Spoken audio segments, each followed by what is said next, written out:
Hello, hello, hello, hello.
Good morning to all dignitaries and participants.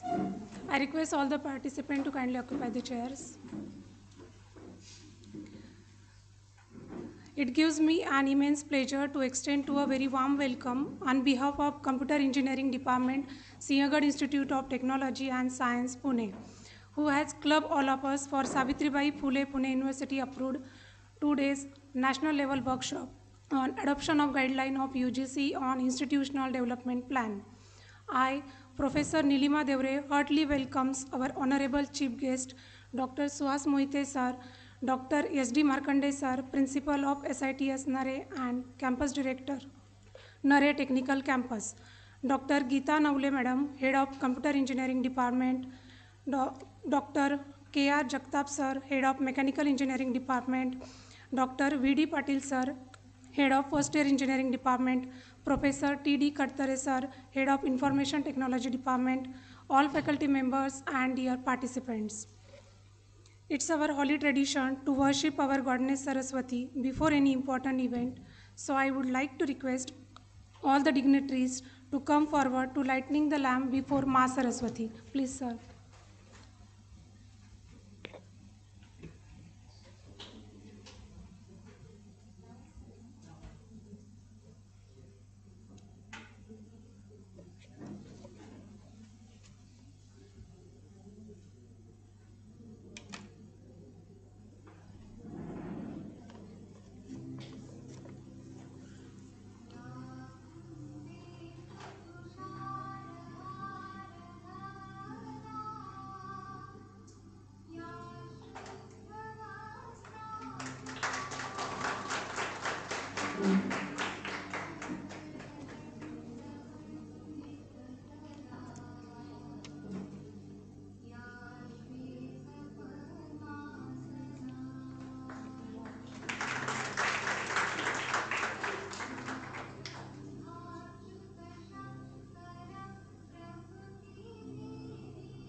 I request one participant to come forward to lighting the lamp before Ma Saraswati.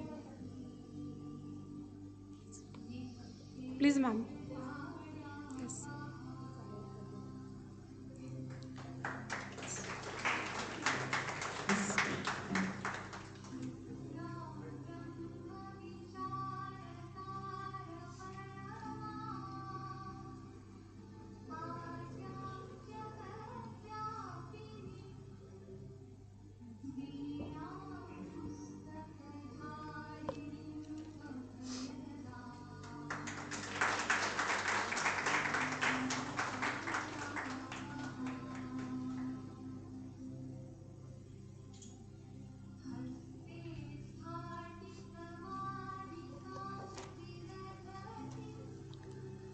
Thank you all.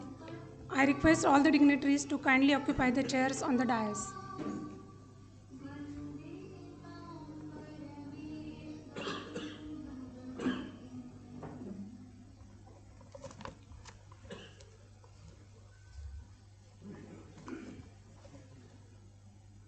This workshop is intended to provide deep insight of institutional development plans.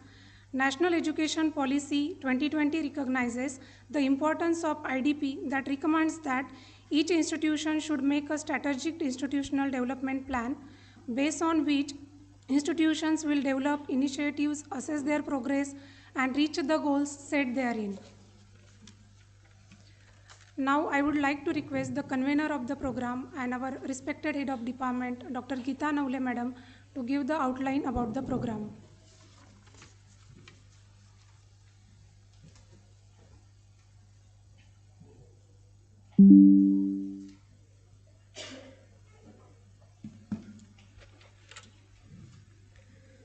Respected Dr. Suhas Mohite sir, respected Dr. S.D. Markande sir, dear all HODs, participants and faculty members, as well as coordinators of this FDP. A very good morning to all. I welcome you all in the Department of Computer Engineering SITS for this program, national level program on adoption of guidelines of UGC on institutional development plan, that is IDP, in association with Savitribai Phule Pune University under Quality Improvement Program. See, as of all of us know that the teacher is not only needed for teaching and delivering knowledge. The faculty members' contribution is much more than this to make an institution the best place to achieve a degree. Keeping this in mind, we have organized this faculty development program. Objectives and topics that are to be delivered during these 2 days that has been already available on the e-brochure, and all of you have joined the WhatsApp group. So you have gone through the objectives and as well as the topics that are to be covered during these two days. I'm sure that Dr. Suhas Mohite sir and Dr. Dinesh Kulkarni sir, who is going to join tomorrow with us, will be helping us to achieve the objectives and you can say the topics which are going to be delivered in these 2 days. And I hope your stay at SITS will be fruitful in these 2 days. And at the end, I would like to thank all the participants for showing great interest in attending this particular event. Thank you all. And once again, I welcome you all people for this faculty development program. Thank you.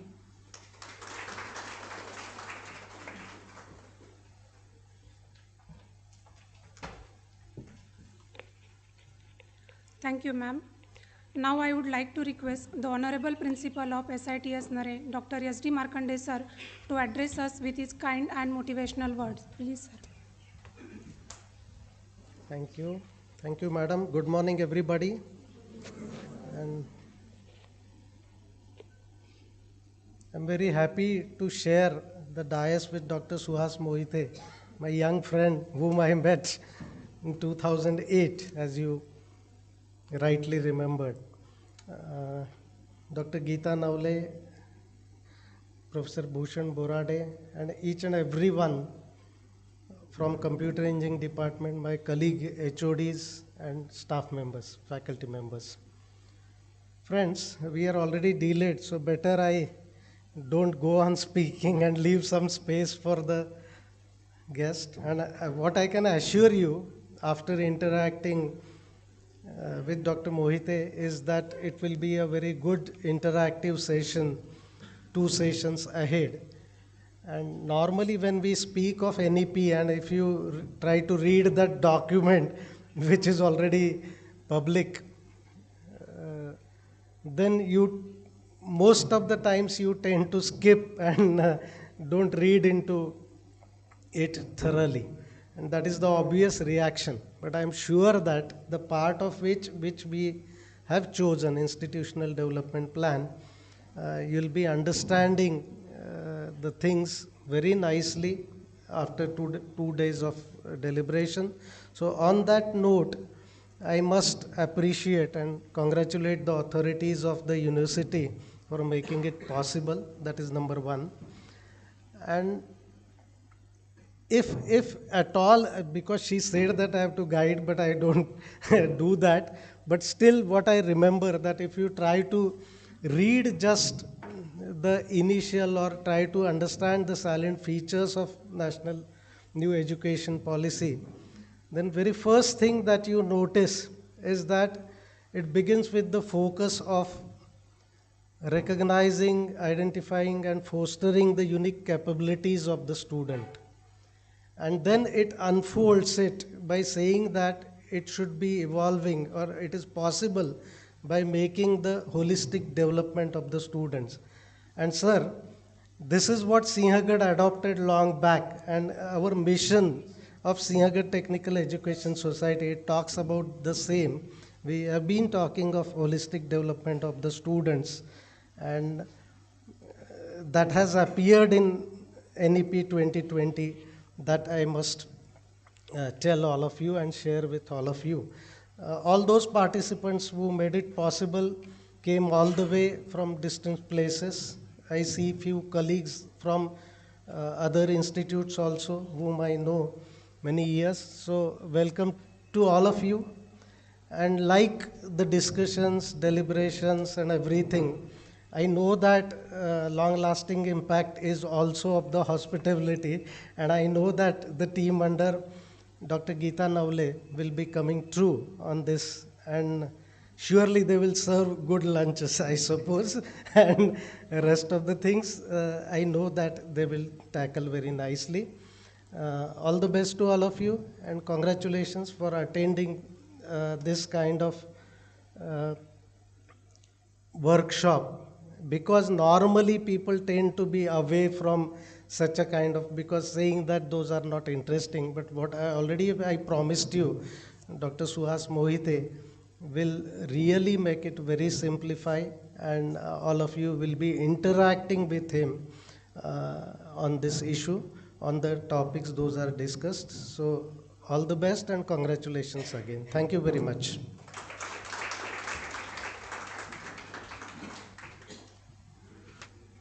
Thank you, sir, for the valuable information. Now let me take this opportunity to introduce an eminent personality, our chief guest, and speaker of today's program, Dr. Suhas Moite, sir. It's my privilege to welcome you, sir. Sir is a mechanical engineering graduate from Walchand College of Engineering, Sangli, with his MTech from IIT Chennai and PhD from the prestigious Indian Institute of Science, Bangalore, in an interdisciplinary area of microelectromechanical systems. Sir had a brief stint with noted industries, namely Bajaj Auto Limited, Pune, and Wipro Fluid Power Limited, Bangalore, after his graduation and post-graduation. Having qualified in the prestigious IIT, JEE, as well as GATE examination, it is his passion for teaching and research that led him into the academics since 1991. And currently he is working as a professor at College of Engineering, Pune. Sir has guided more than 60 MTech dissertation and 4 PhD theses. Sir has published several papers in journals and conferences. He has also visited Singapore, Malaysia, Sweden, and United States to present the papers and attend the workshops. Sir has 500 plus citations to his credit and has a patent titled Microchannel Heat Exchanger inspired by leaf venation for electric cooling. Sir has organized several workshops, chaired national and international conferences, delivered large number of expert talks on various forums, represented various academic bodies such as Board of Studies, academic councils, work as an expert for various universities and autonomous institutes, AICT and DT. Sir has established several laboratories and Center of Excellence in Condition Monitoring at Government College of Engineering, Karad. Sir has completed MODROPS and RPS and Industry Institute Partnership Sale project sponsored by AICT and has received Award of Excellence for the IIPC project. Sir has handled almost all the important portfolios in an academic institute like Head of Department and Dean R&D. In his current position at the College of Engineering, Pune, he is actively pursuing industry-sponsored projects and establishing relationship with the industry and R&D organizations. In addition, he is coordinating R&D activities and promoting IPR awareness and facilitating at the institute level. Currently, Sir is the member of Board of Studies of Mechanical Engineering of SPPU and several other private institutes like KJ Somaiya, Mumbai, Walchand College, Sangli, SIT, PCCOE, MIT Aurangabad, etc. He is also member of American Society of Mechanical Engineers and Institute of Electrical and Electronics Engineers. We are grateful to Sir for accepting our invitation and coming over to deliver a session. Thank you very much, Sir. To felicitate this dynamic personality, I would like to request Dr. S.D. Markande, Sir, Principal of SITS Narhe, to felicitate Dr. Suhas Moite, Sir. Please, Sir.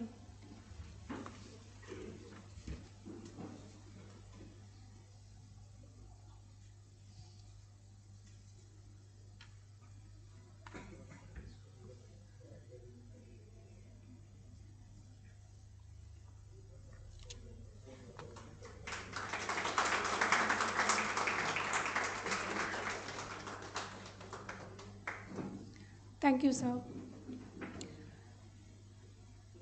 Now I would like to request Dr. Geeta Navle Madam to felicitate Dr. S.D. Markande, Sir, Principal of SITS Narhe.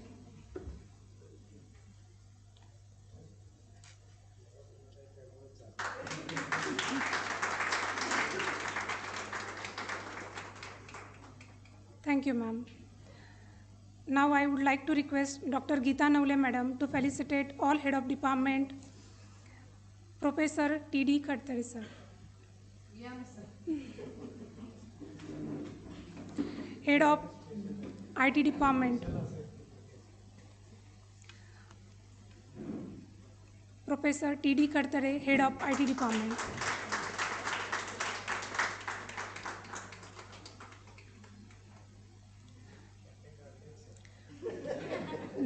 Dr. K.R. Jagtap, Sir, Head of Mechanical Engineering Department.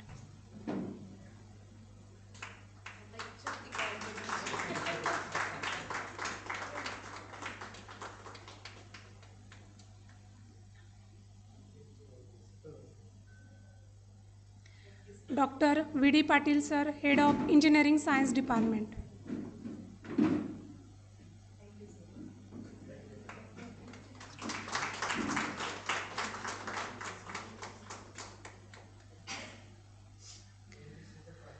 Now I request Professor Bhushan Borade sir to kindly felicitate Dr. Geeta Navle madam.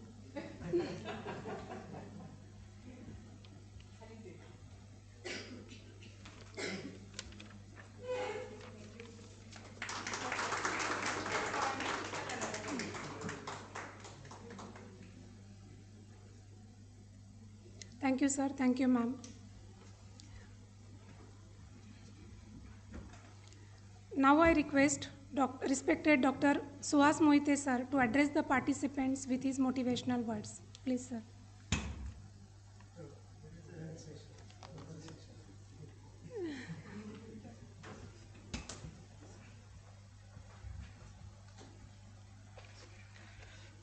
Good morning. May I know how many of you have come from other places other than Sinhagad, Narhe? Yeah, well,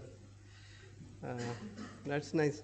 Usually, FDPs on technical topics are preferred by most of the teachers. I'm surprised to see that many of you have curiously come to attend this particular workshop for institutional development plan. And one more thing, I thought that for the institutional development, it will be senior faculties who would be coming, but I see a large number of young faculty members have opted to be a part of institutional development plan. So that's a good thing. Institutional development plan requires a lot of insight into the functioning of institution and various other aspects of it, academics is only one part, administration, finance, and these aspects are also very important. And moreover, one needs to have a idea about the bigger picture of how really an institute is governed and it is run. Okay. So it is interesting that young faculty members have become a part of this particular exercise, because the sooner you get a idea about looking at a bigger picture of what are the various aspects of institutional development, the better you will be able to serve your institute. Okay. So with these few words, I close my this small introductory talk, and we will be having 2 long sessions where we will be dealing with institutional development plan and then how to prepare, what are the various aspects of it. Thank you. And I thank the organizers for inviting me for this particular workshop. Thank you.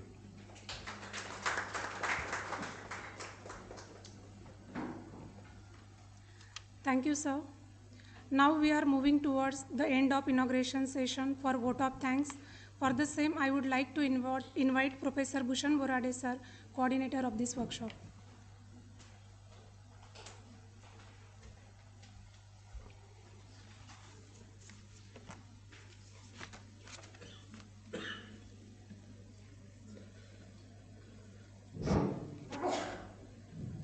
Good morning all.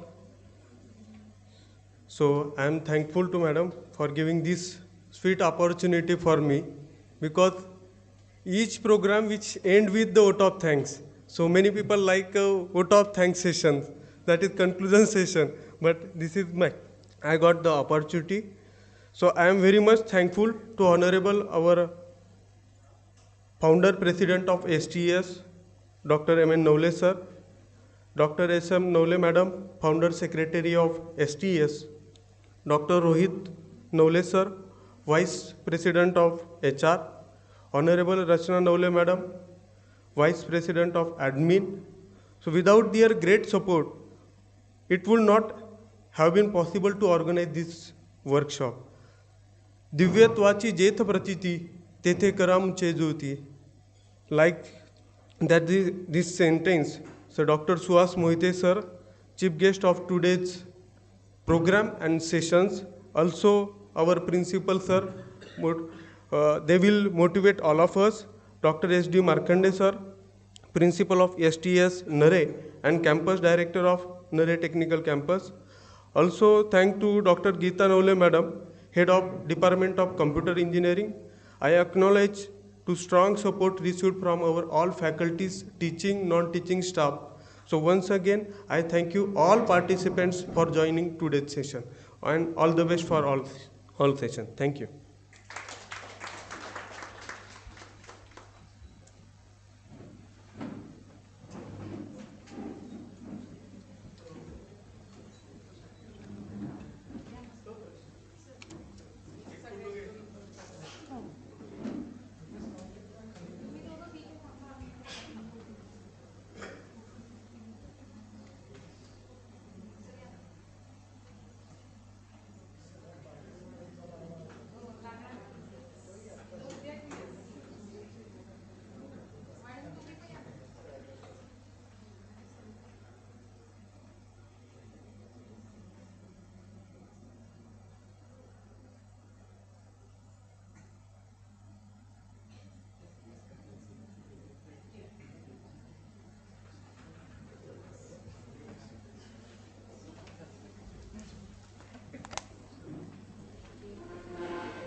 Hello.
बरोबर check कर Yeah.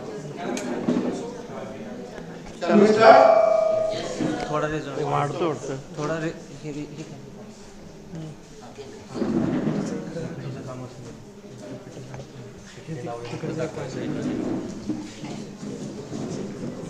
एक काम कर laptop इथं घे ते दोन capture बघा बरं बरोबर क्रॉस अँगल कॅमेरा स्टँड घेतलाय ठीक आहे.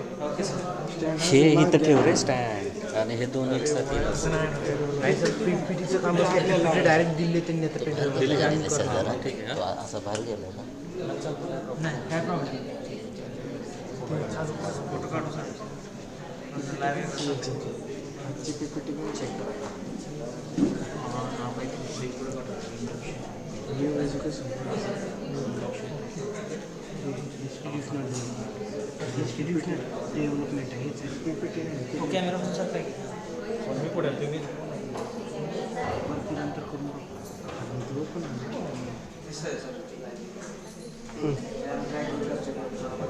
पण इथंच उभं राहावं लागेल. तो फिरतो कॅमेरा प्रॉपर एक्झाम सर फाईलचं नाव काय आहे हेच नाव आहे इन्स्टिट्यूशनल डेव्हलपमेंट प्लॅन म्हणून. पीपीटीचं नाव 2 PPT आहेत त्याच्यामध्ये इन्स्टिट्यूशनल डेव्हलपमेंट प्लॅन. आम्ही काय करतोय ही पण स्क्रीन NEP पोर्टलमध्ये बघते.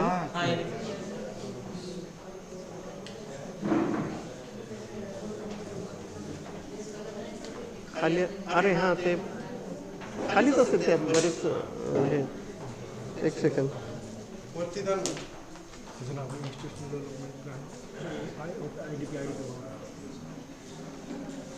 सापडलं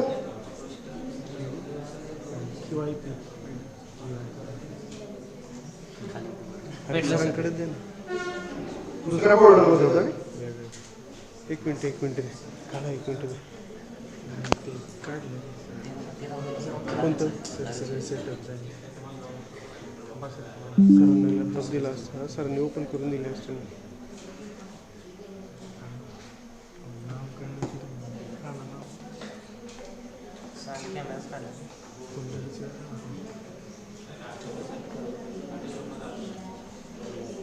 IDP बघा ते वेगळंच आहे ते वेगळंच आहे NEP हेच घेतलं ना फोल्डर अरे नाही ते दुसरीकडे गेले की हे शोधतायत. एक second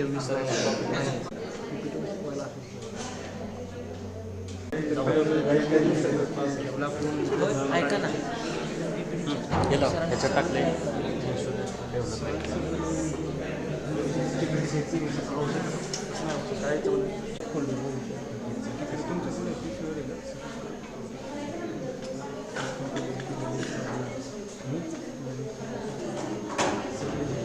So participants,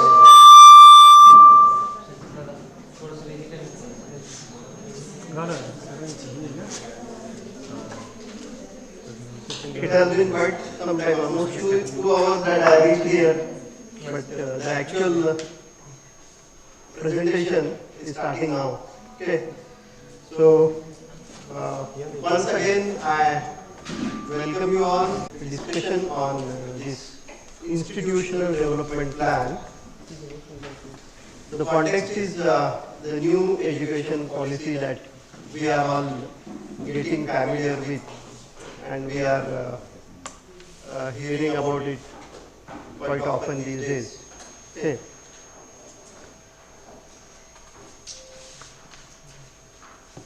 So what is the context? Why new education policy? Let us make our discussion interactive. Why is new educational policy?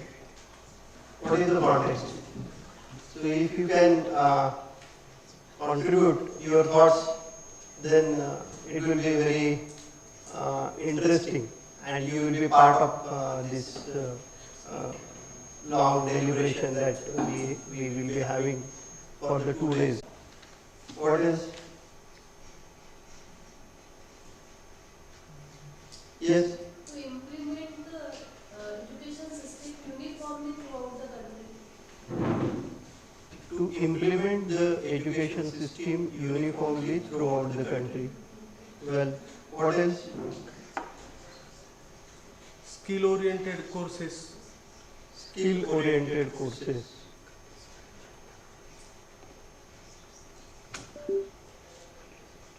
See, first and foremost, obviously, probably we are not happy with the existing policy. Why do we go for a new policy?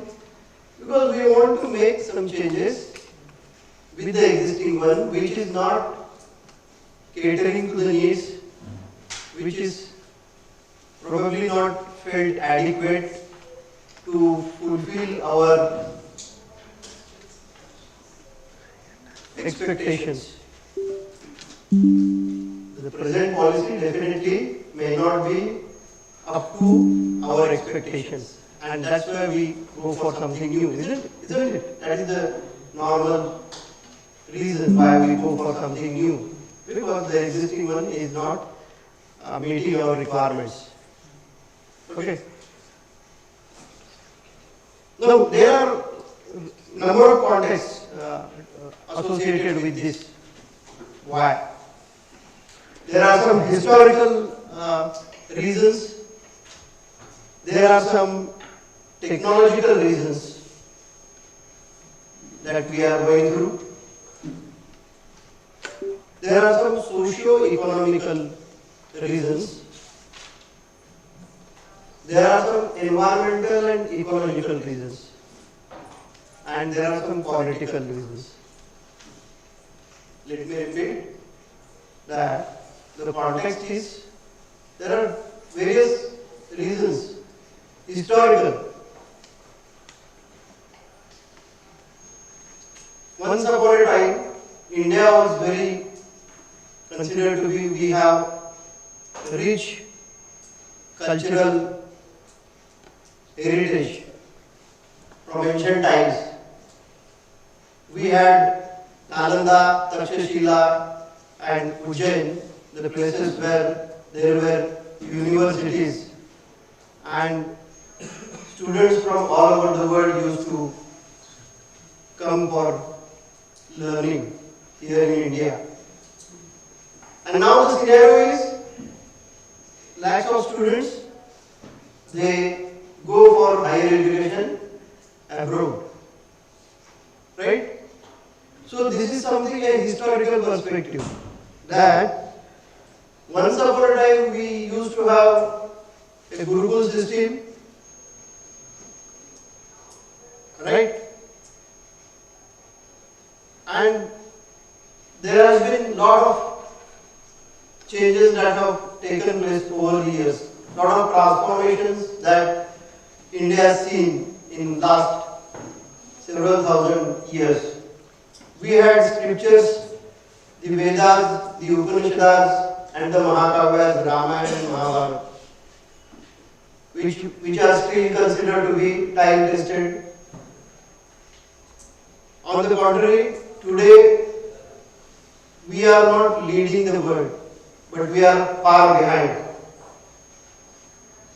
And this is a historical context to the new education policy. The new education policy is looking for revitalizing our roots, where India once upon a time was considered to be a place where the knowledge emerged, right? And we need to be proud about that. Not only that, we need to reinvent our roots. Okay, so this is a historical perspective. Now this is about several thousand years. We went through different changes. The Mughals came and the British came, right? And now we are into a modern India, which is having several problems of its own and which is struggling, right? There's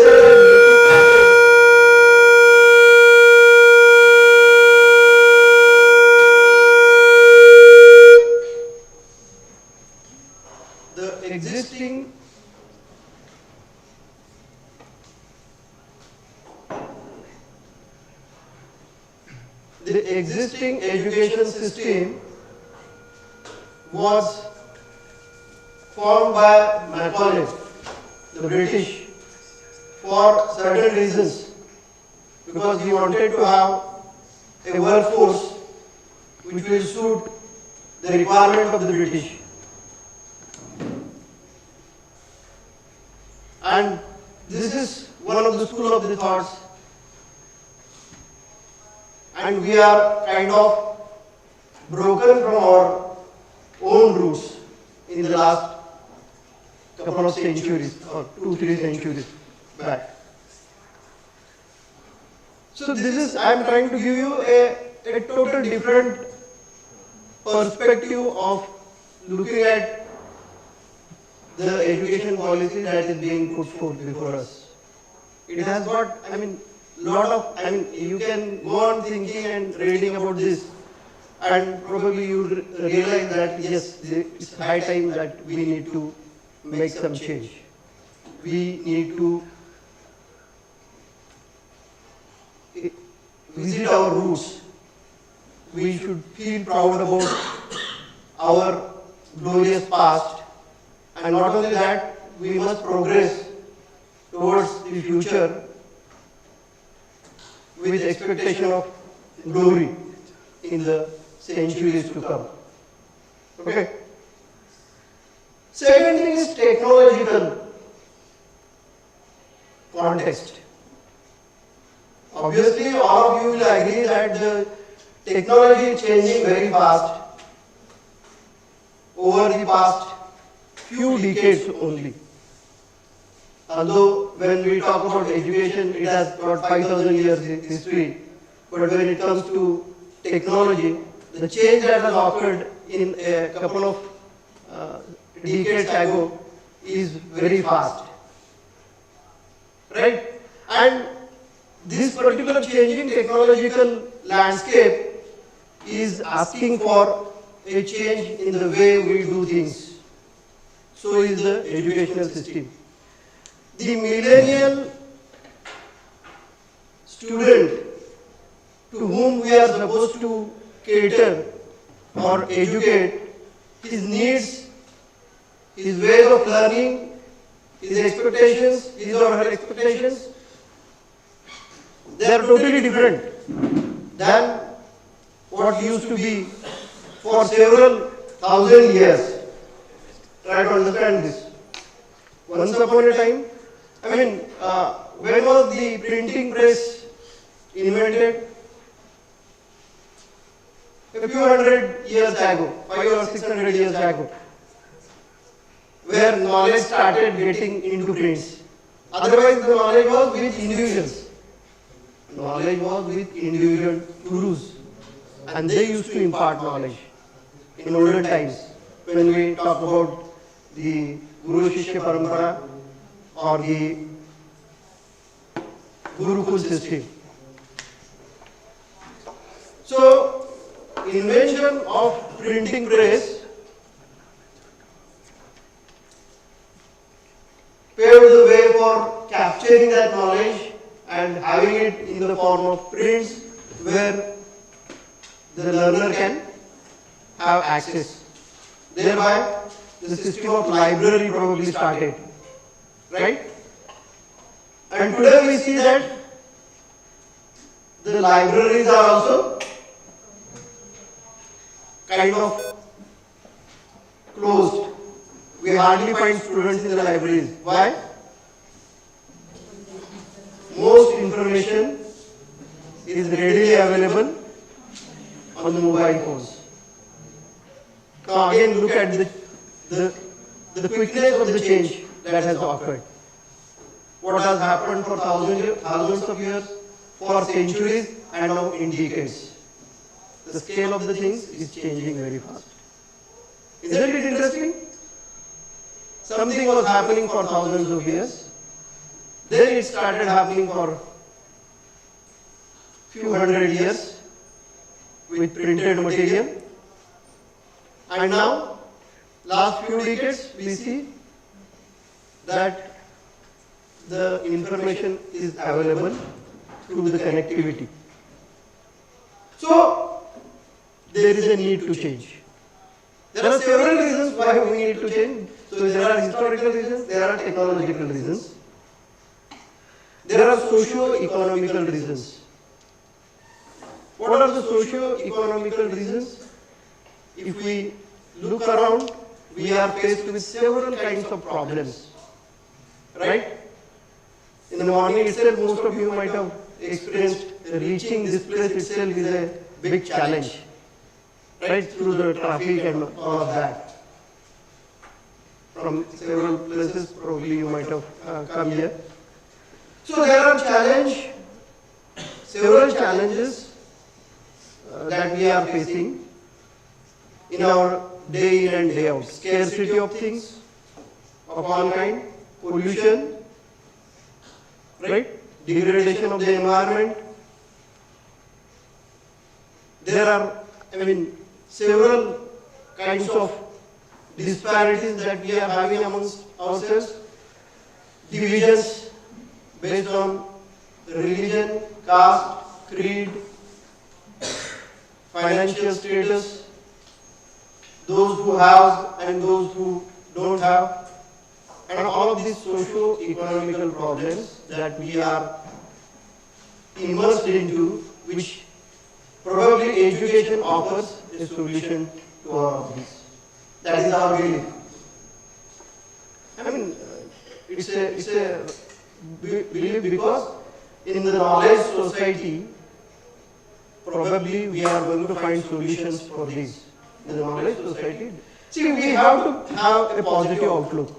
All said and done, with so much of negativity around, unless we have positivity within ourselves, we cannot expect any change to happen and be a part of it. Is it not? So I hope you are now getting a bigger picture about what is the education policy, why new education policy, what is the need of having education policy. So I said there are historical reasons, there are technological reasons, there are socio-economical reasons, there are environment and ecological reasons. The degradation of the environment, pollution, scarcity of resources, and all of that probably will find a solution through education. There are political reasons too. There are political reasons too. But I didn't mention about the political reasons right in the beginning. Because there are far more important reasons than the political reasons that we can see here. Is it not?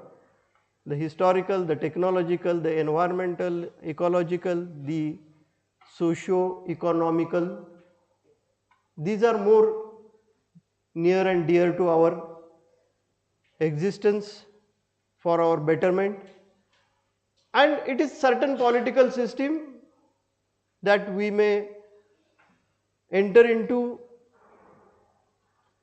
which can make or facilitate these changes or ignite these changes, and that is what the new government has come up with, the new education policy 2020, wherein we see the vision for change from the state of affairs that we are into. Okay. So having said that, I hope we are now kind of understood the context in which, and then what is this new education policy and what an institute is supposed to do, what is going to be its development plan, what is its vision, mission, goals, objectives, and how is it going to implement this. Okay. So that is the whole purpose of this 2 days workshop that we are going to have.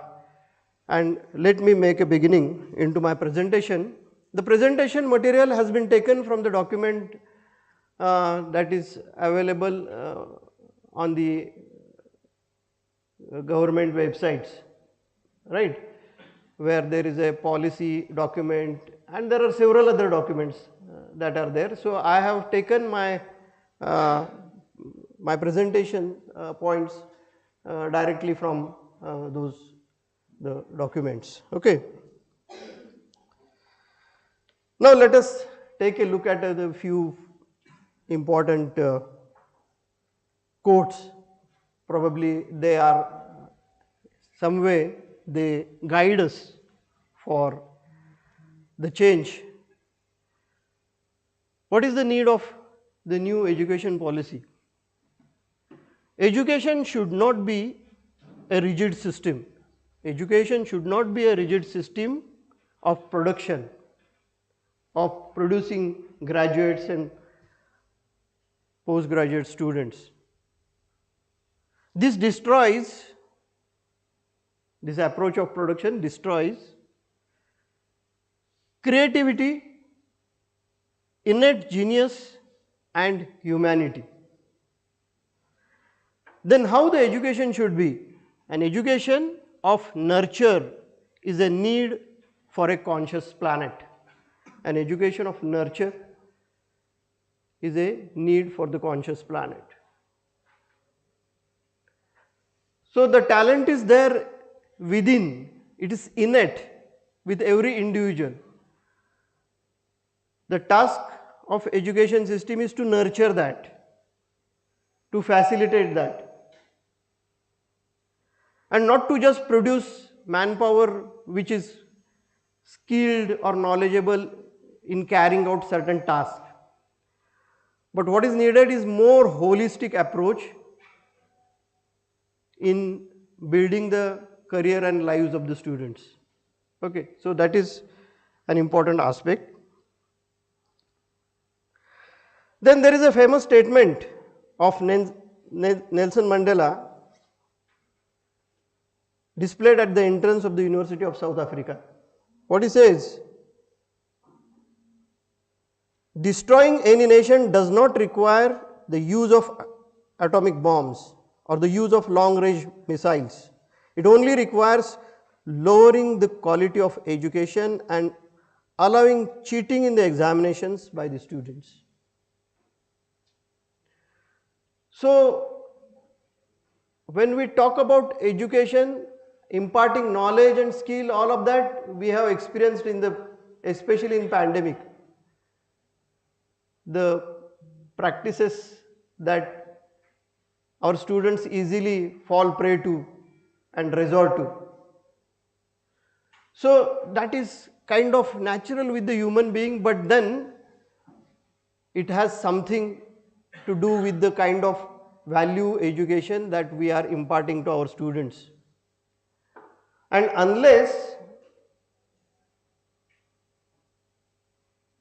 we give topmost importance to the educating our students for values, moral values, ethical values, no amount of physical education and education of physical sciences is going to help. So this particular fact needs to be underlined. Remember, this is very important thing, that without education, without values is of no consequence. Easier said than done, easier said than achieved. Okay, so with this noble thought, we are going to have a discussion, and the context I think I have set for this particular interaction.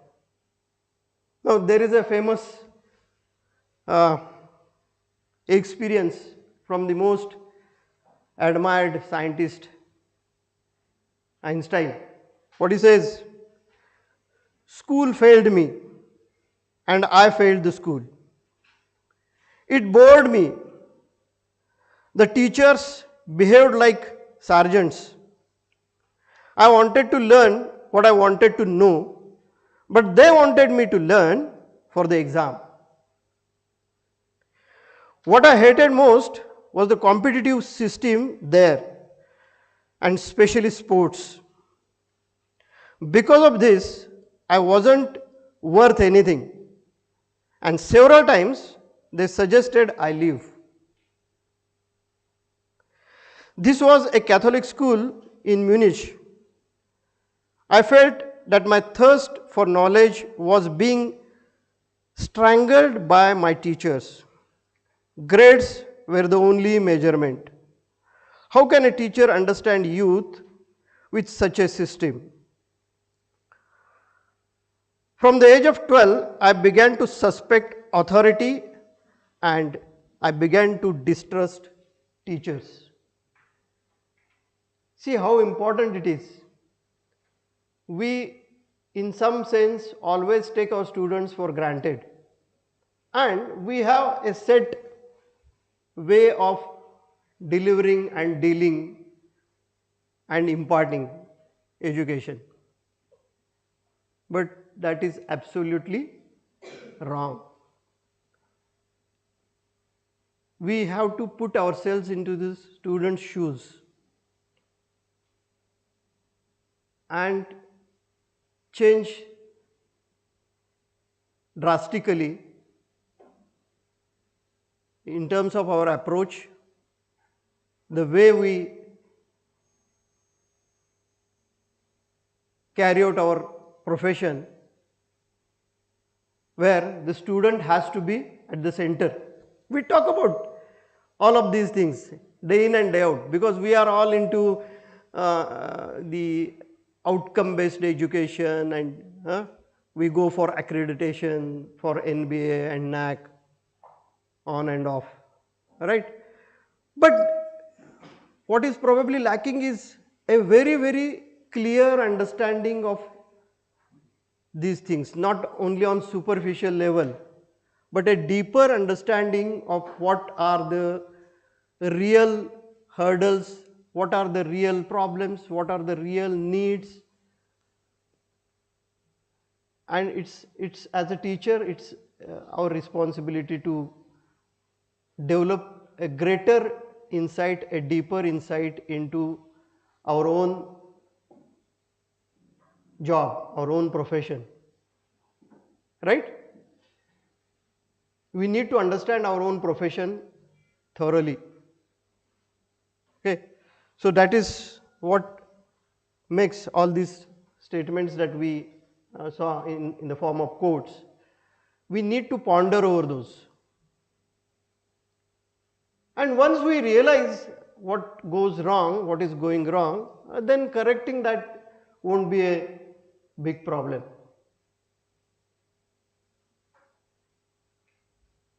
Now let us get back to the NEP and IDP. But with a bigger picture, with a larger vision, greater vision and mission. Not that it is just another thing and we are now preparing for that. No. We need to pause and ponder and take this particular task in a and responsibility. The National Education Policy 2020 envision creating an education system that contributes directly to transforming the country, providing high quality education to all and making India a global knowledge superpower. So we have a great task in our hand. We have a great task in our hand. And then there are few identified targets that have been set. We will discuss those in detail later in our discussion on this. 50% gross enrollment ratio by 2035. We will see what is that. Holistic and multidisciplinary education. Holistic is an important word, we need to understand it. Multidisciplinary. Interdisciplinary is something we have started doing, like we have open electives where students from one discipline can opt for some courses from the other discipline. A mechanical student can opt for some course offered by a computer science department, right? So that is interdisciplinary. Multidisciplinary is different branches of learning. The arts, humanities, science, engineering, medical sciences, that forms the different disciplines, and now we need to create certain flexibilities in that terms as well. We will see how it is possible, why it is needed, who is going to be benefited by that, all of that. The UG program structure is going to be 3 and 4 years, but the PG program can be a 1 year and 2 year, okay? Or there is going to be an integrated 5-year bachelor's plus master's. These are only few salient features of what probable structural changes that we are going to make in our curriculum and structures. Okay, so that is just a glimpse of that. But if you see some important elements of this is that multiple entry and exit in our courses. Multiple entry and exit is one of the features. A student may complete 1 year, 2 year or 3 years, and based on that he would be given certifications. Okay. So there are reasons why this provision has been made. Flexibility is the norm. Flexibility is the norm. Credit transfer and academic bank of credits. So this is a new concept. Credit transfer, that means a student can opt for courses offered by a certain college or university and even outside, and those credits will be counted. There will be an academic bank of credits, right? So this is a new concept that new education policy is coming up with, that all of us need to understand and be ready for that. Now it's not that it's totally new. You all know that these days we are using several MOOCs platforms where our students they register for online courses and earn credits. and we have some provision, right, in some universities, some colleges, some autonomous colleges, that they are recognized, and those credits, once the student gets the certification of completing a certain course, that is counted in his total credits that he accumulates during the course of his graduation, right. So there is going to be more flexibility into this, so that will give students greater choice, right, rather than having more rigid and limited courses that we offer through our own curriculum and structure. And higher education institutes need to be research intensive, teaching intensive universities and autonomous degree granting colleges. Another goal is, like, you are all affiliated to the certain university, right? Now that affiliation system is going to be kind of reduced, making every institute autonomous, so that they can decide on their own. They are not going to have constraints and limitations by the university. So there is going to be a freedom. The norm is freedom, flexibility. Of course, when freedom and flexibility comes, responsibility and accountability, they follow. With freedom and flexibility, accountability and responsibility. Model multidisciplinary education and research universities, they are expected to come up. So now let us take a look at the general introduction. Creation of the conducive ecosystem, structure and context for effective mentoring in higher education institutes. HEIS is the Higher Educational Institute. Now what the government is going to provide? Adequate funding, legislative enablement. What is meant by legislative enablement? By way of law, you are more empowered, you are enabled to choose, decide, not constrained by the rules and regulations of the affiliating university. Okay. Autonomy in a phased manner. So government is more than willing to offer autonomy to individual colleges, right? All higher education institutes in turn will display a commitment to institutional excellence, engagement with local communities. So this is a new thing, engagement with local community. Whom are we catering to? When we impart education to our graduates, we really are not clear about whom are we catering to. We generally say that it is the industries that will come into the campus, or the students will seek some job outside the campus and he will get a job, something like that. So it's very unclear situation. We need to understand who are our employees, who are going to employ our students rather. What are their needs and demands, and how do I cater to those, incorporating those requirements into my curriculum, and now I am free to do that. So this connect with the external environment has to be very strong. Hope you are getting this. We are simply following our own curriculum and looking into the details of that and finding out the sources and giving, passing those to the students, and that is what we are doing. But as a faculty, have you ever put yourself into a situation or environment where, well, what is the industry wanting my student to know and do? And am I incorporating those ingredients into my curriculum or not? Never.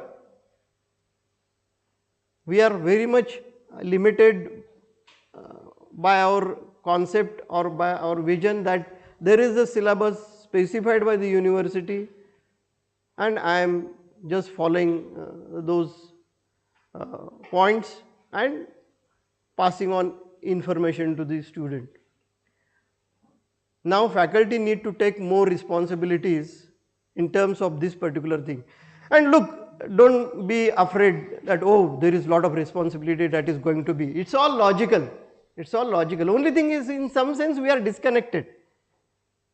In some sense, we are not asking the question to ourselves, why I am doing what I am doing. You can write down this. Why am I doing what I am doing? Whatever we are doing, why is it that you are doing that? You need to ask this particular question. Who is going to get benefited? How it is helping? Which cause it is helping? लक्षात येतं ना हे सगळं? See, one of the thing is in modern education is that we can communicate in our own language. It's not that the English, in fact that is the big problem. We are full of contradictions. We are full of contradictions. आत्ताच आपण म्हणतो की we have a tradition of several thousand years, but I am speaking before you in a language which we shouldn't have been using. आपण सगळे मराठीतनं बोलायला पाहिजे होतात, because I think 90% of you know Marathi, right? Is there anybody who doesn't know Marathi in this group? No, there could be, but still आपण साहेबाची भाषेत आता communicate करायला लागलोय. So this is a big contradiction that I am standing before you and, right? So this constraint of language, the constraint of language, but this is all debatable. This is all debatable, because tomorrow I may go to Madras and I cannot communicate in Marathi there, right? So there are some reasons at the same time, but remember that we are full of contradictions as well.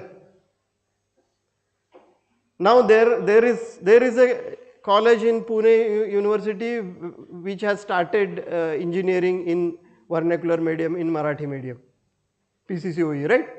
You are all aware. So I mean, we are now making provisions for that. The new education policy is not averse to this, and the provision for this has been made. Okay, so since now this probably is going to be telecast on live on YouTube or something, let us have our language of communication English. Okay, but then need to understand why, and need to understand that that is not a constraint. Okay.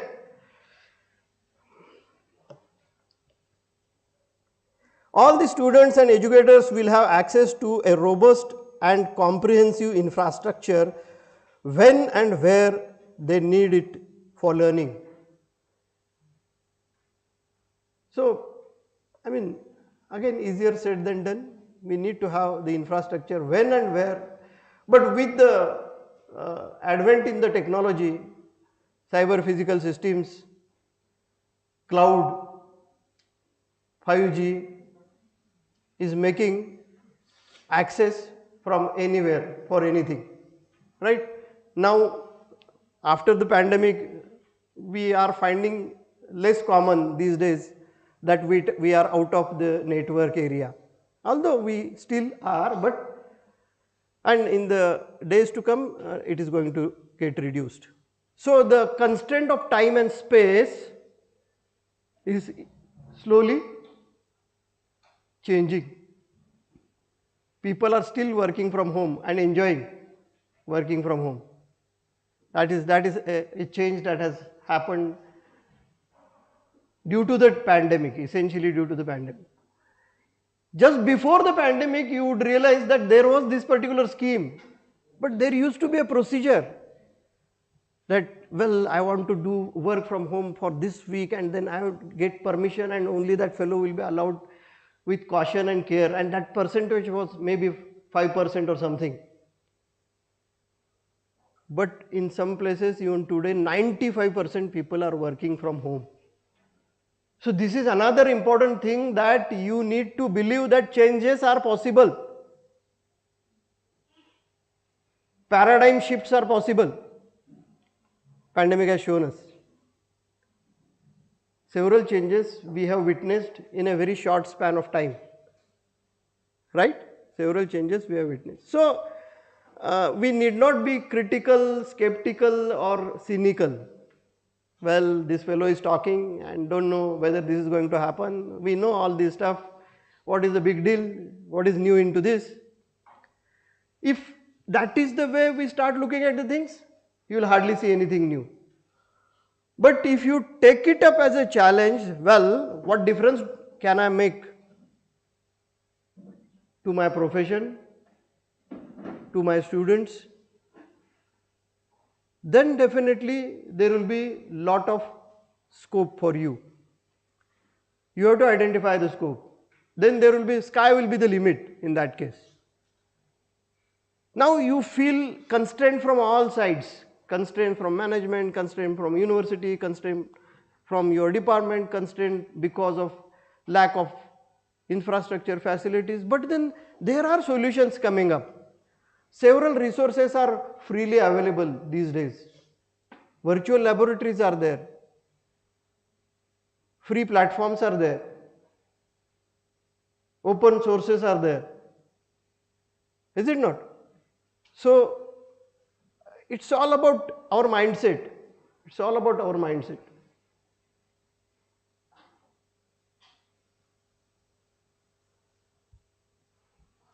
Preparing students to be successful for future requires a robust and flexible learning infrastructure capable of supporting new types of engagement and providing ubiquitous access to the technology tools and allow students to create, design and explore. A student needs to be given freedom and a teacher needs to be a facilitator, a motivator, a guide and all of that. Because the capability is there within. There is an innate ability every individual has got. There is an innate aptitude every individual has got. Only thing is that a teacher needs to identify that and cater to or channelize that. So this belief is very important. Why I am here is to enforce your belief onto these aspects. Otherwise, everybody knows this document is there. I am not going to, add anything special to it. But I am just here to rekindle your belief in yourself that, well, this is possible. I need not have to keep myself constrained and confined by pointing finger to the outside environment. But there is lot within me, the change that I have to be the change within. Somebody has said it, I think Mahatma Gandhi, right? What was that? If you want to make a change, be the change that you want to be. We don't deeply ponder over the meaning of these quotes. Okay. Next is the template for IDP, and there are certain general instructions. Now, most of us in some way or the other have gone through this particular exercise, especially when you have faced National Board of Accreditation, where vision and mission was a integral part of our SAR, self appraisal report, right? त्याच्यामध्ये आपण vision and mission is there, and then how do you arrive at the vision? What is your vision for your institute? What is your vision for yourself? Where would you like to see yourself? 5 years down the line, 10 years down the line? unless you put yourself into this kind of exercise, you won't have a reason or motivation or drive. So the drive, motivation would come if you visualize yourself in future somewhere, that I want to be this, I want to be that, I want to be known for this, I would be good at this. And then how do I do that? Mission. What are the steps? What are the goals? What are the short term? What are the long term goals? Okay. So this is an exercise which is a perpetual one, continuously going on. But if it is done in a systematic way, it's likely that it will reap fruits. Articulation of vision and mission of the college. So you have to be very articulate in wording, coining these statements. Those should be realistic, achievable, measurable, smart goals. You all know. To carry out a need assessment based on the wide consultation with stakeholders to identify the goals and priorities and commitments of the college that are aligned with the vision and mission. You would say, well, we have been doing all this. But I can ask you a simple question. How many of you individually have ever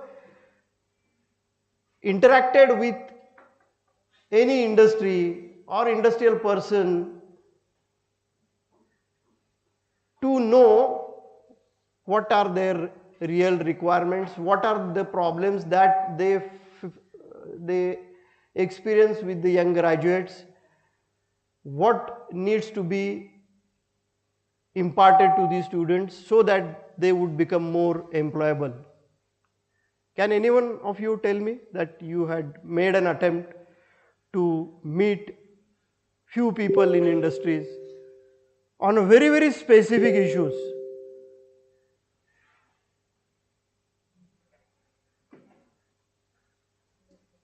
And the answer is no. Now we keep blaming one and all for the misery or for the kind of situation that we are into.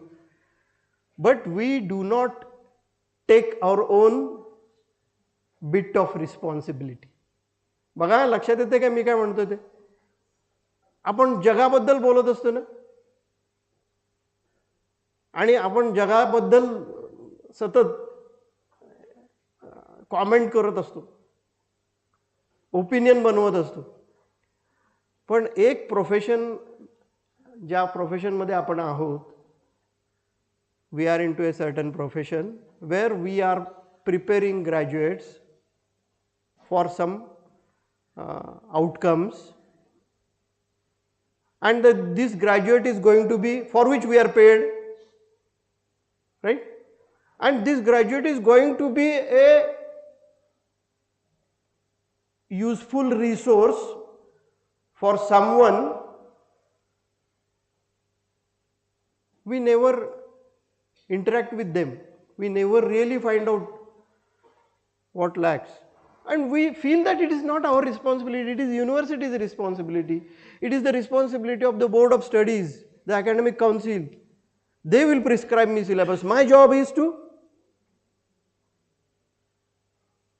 just complete that particular syllabus and pass on knowledge or information to the students.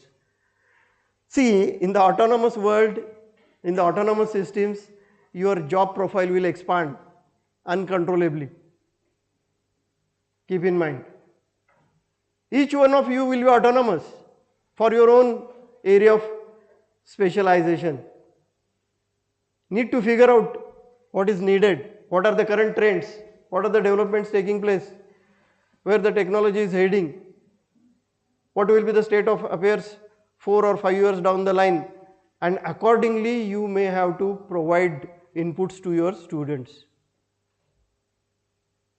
I hope you appreciate this particular aspect of our own responsibilities and duties towards our profession.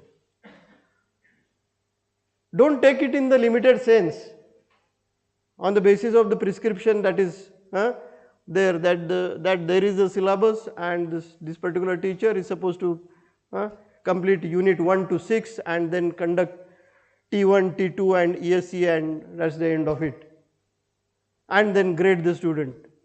No matter how it is going to help.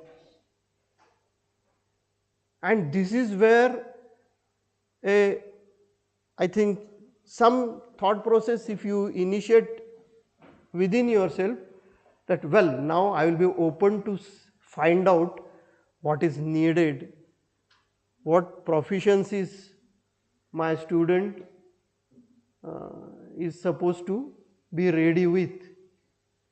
A first-hand information. First-hand information. Not that somebody said, they say like this, they say like that.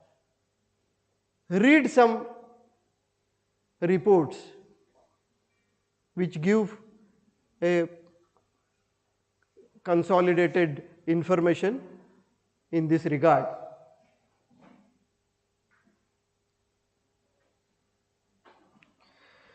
So the role of the teacher is changing, expanding. It has got greater level of responsibility beyond syllabus, beyond curriculum. List the activities that would help in achieving the goals, clearly highlighting the milestones and timelines. This is another important, that you have certain goals, but which are the milestones, and but when and how are you going to achieve those? What is the timeline? Using a resource-based view, identify resource gaps and action plan to bridge these gaps. See, again, there will be several problems. You will say, well, I want to do that, but our laboratory resources are not adequate to do that. No, if you think about problems, they are never ending. But if you think about how do I find an alternative solution and how do I bridge that gap, that is possible, right? So finding the that is what engineering is all about. Engineering is about finding the alternatives, finding the solutions to the problems that we face, small, big, whatever. Problem solving and identifying the alternatives. Develop annual activity plans that would help achieving the institute's goal. The milestones under each activity plan will also serve as a tool for monitoring and implementation of the IDP. So the IDP is going to be prepared for a certain duration of time, say 5 years, and then you will review the progress made by your institute, and then you will take some corrective measures. So it will be a closed loop system where you will have certain objectives, then you will initiate certain actions, then you will monitor those actions, you will see how far the objectives are achieved, and where there is a gap you will take corrective measures and keep that the progress would take place as per your plan. The IDP will be living document involving as the strategic plans are implemented and reviewed. The indicators and targets, however, will be agreed upon in an MOU between the department. So you may have to commit. It's not that the IDP I will prepare, I will keep it in my cupboard and I will. So this IDP will be, presented with certain higher authorities in the Ministry of Education, because on the basis of these commitments you are entitled to get government grant and support. The grant by the government. See, this is going to be a competitive environment in the new education policy 2020. that see, there has been in the past as well, AICT was there, they used to give funding for various projects and things like that. Now the new education policy may have more provisions for that, but those will be given to those institutes who have these commitments agreed upon through the institutional development plan. There is going to be answerability and accountability. You have to show the results. Data on any variable contained in any part of the IDP shall be drawn from the same source when it appears in any other part of the IDP. Now, when it's a institutional development plan, it obviously will have where you are now and where you want to be 5 years down the line. So, where you are in the sense, what are your credentials, what are your achievements, what are the performance levels of your faculty, your students under different metrics, publications of the faculties, patents obtained by the faculties, or any other proficiencies that the faculty has acquired over the period of time. Somebody was saying in the morning that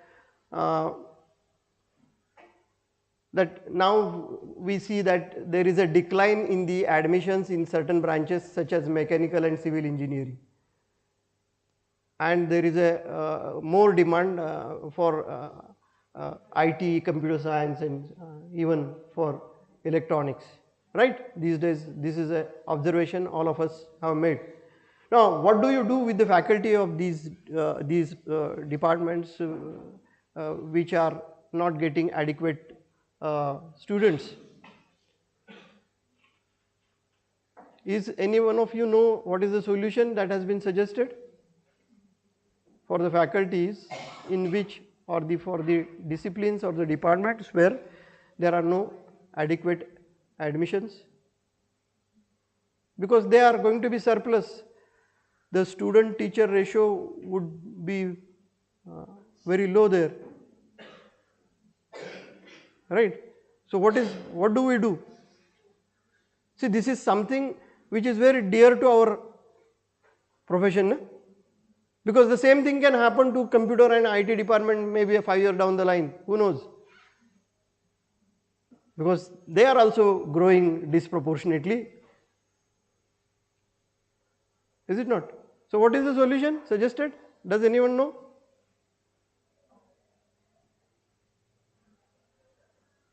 So this is where I would hold all of you responsible and will say that you are not so informed.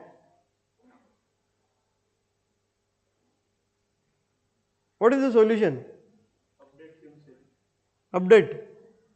Maybe that faculty from mechanical or civil can take up some courses of say NPTEL or other MOOCs sources and acquire some new knowledge, undergo some certification courses, artificial intelligence, machine learning, mechatronics, robotics, cyber physical systems,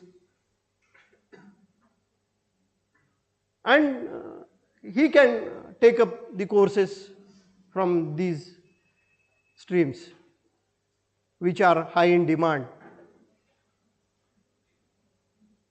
So I hope that my presentation here is relevant, because it has got solutions to the problems faced by we as individuals, our colleagues as individuals.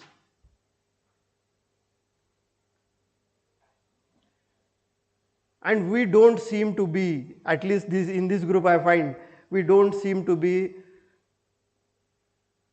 that much aware. And if what is awareness, if that question is there, then this is a best example, right? Sometimes we are very centered, self-centered.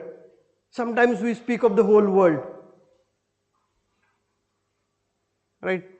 But this is a case where there is a colleague, there are a few colleagues of our own in the departments of mechanical and civil engineering where the admissions are taking a serious beating, and what the management should do, that it is the question, it is the problem of management, it is the problem of those individuals.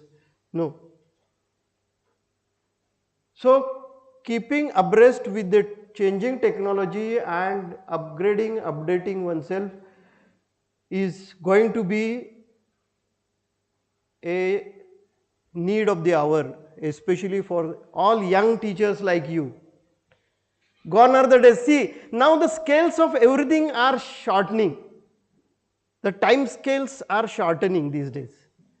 Gone are the days when somebody used to be enter into the profession and for 30 long years he used to teach those subjects without much upgrading himself or herself. That is not going to be the norm in the days to come. That is not going to be a norm in the days to come. You have to update and upgrade yourself more frequently on a continuous basis to be able to, or to remain relevant, to remain relevant, to remain competitive, to remain useful. You need to update and upgrade and keep pace with the changing times, with the changing technologies, innovations. So these are some of the highlights and high points of this new education policy. As a government, as a department, as a management, as a individual faculty, at different levels these hierarchical responsibilities they go. IDP implementation grants will be awarded based on the competitive selection process carried out by a committee appointed by the Department of Higher Education. Approved IDPs will be published on the institution website. Institution will be responsible for reporting to the Department of Higher Education on IDP implementation and progress against the targets based on the timelines, formats prescribed by the department. See, this is, as I told you just before, this is a commitment. IDP is a commitment. There are some goals that are identified and you become eligible for certain funding and support from the government. So this is expected to be more vibrant, more competitive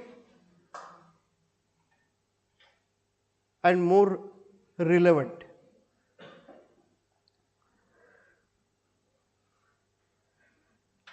Now I will not dwell more on to institutions' vision and mission that most of you are in some sense familiar, and on a bigger platform your own management will decide about what is going to be their vision and mission, right? But then you cannot isolate yourself from that. This is something that in every task that is before us you are a part of it.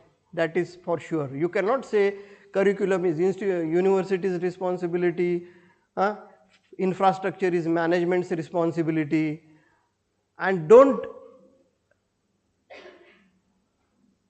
contract your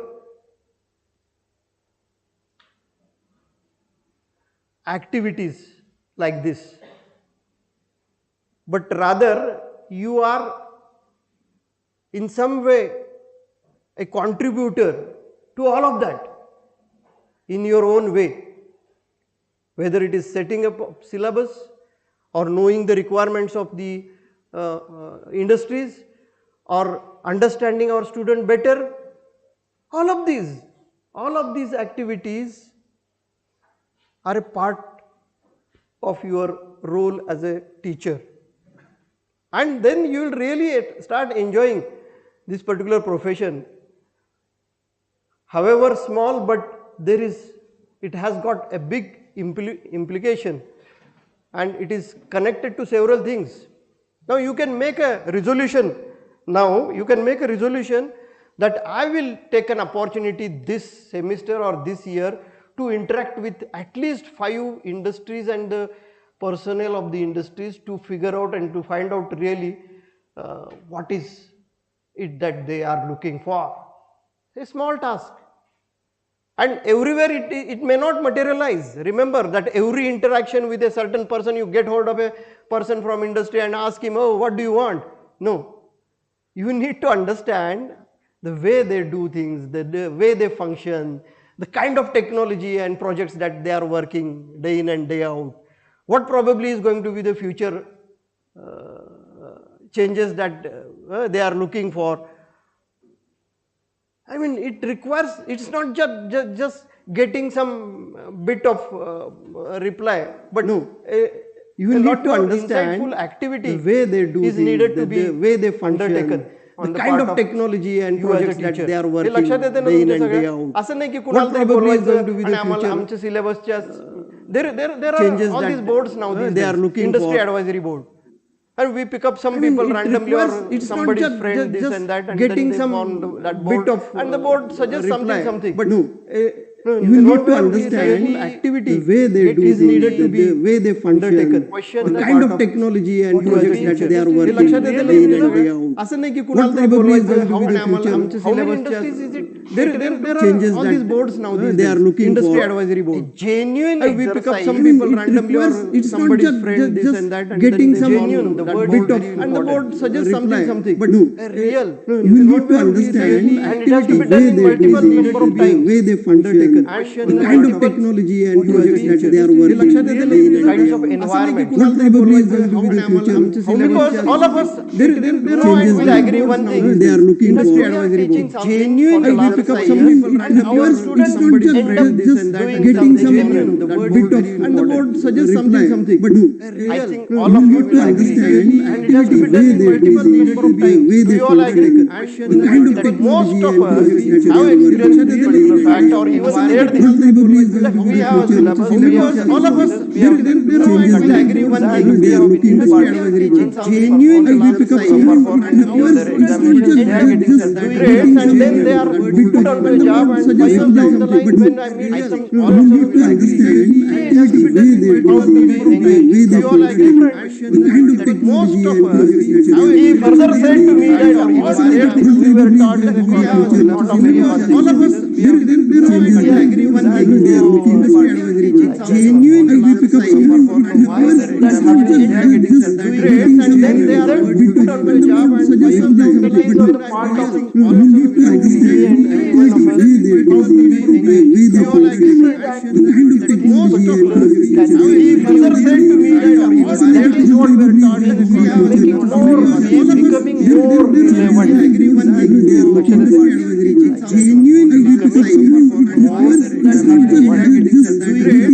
आता असं म्हणू नका that there is a syllabus and how do I become relevant because the syllabus is confusing. No, nothing. You can find the way and means of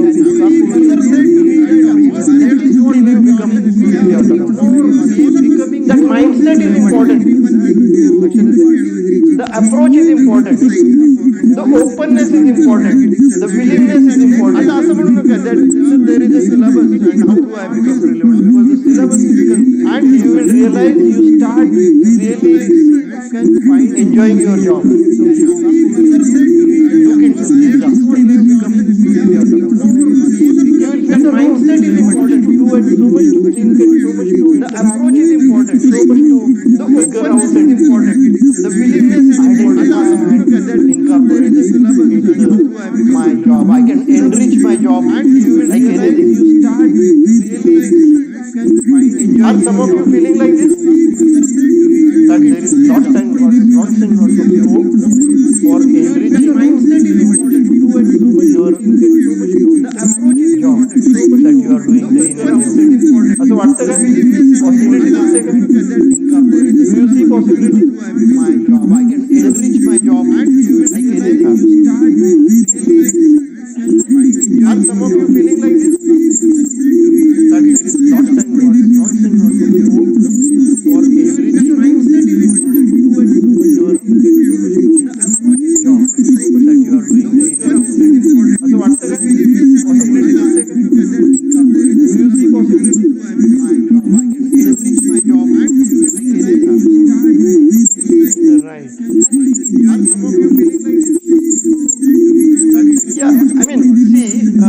all depends on what view you take about this particular thing.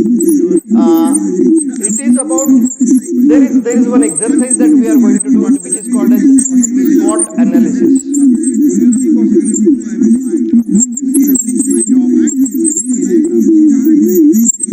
Right. Or it is also called as SWOT analysis. Yeah, right. See, it all depends on strength and weakness is with us. And opportunities, there is one exercise that we are going and threats called as okay analysis. Now you are taking this as a threat to your branch because you are identified you are identified, this is my area, I am doing fine, don't come to my, it all depends on strength and weakness is with us. So but they have taken it as a challenge. There is one example. What you are considering as a threat from them, because you are doing fine. So long as you are doing fine, your branch is doing fine.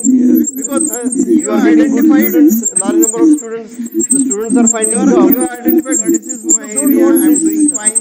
Comfort zone. Strength and weakness, or no invasion from others. They have taken it as a challenge. What you are considering as a threat from them, because you are doing fine. So long as you are doing fine, your branch is doing fine. Because you are identified. So how does that affect you? The students are finding jobs. If they are selling what is being in demand, or they are preparing, or no invasion from others. They have taken it as a challenge.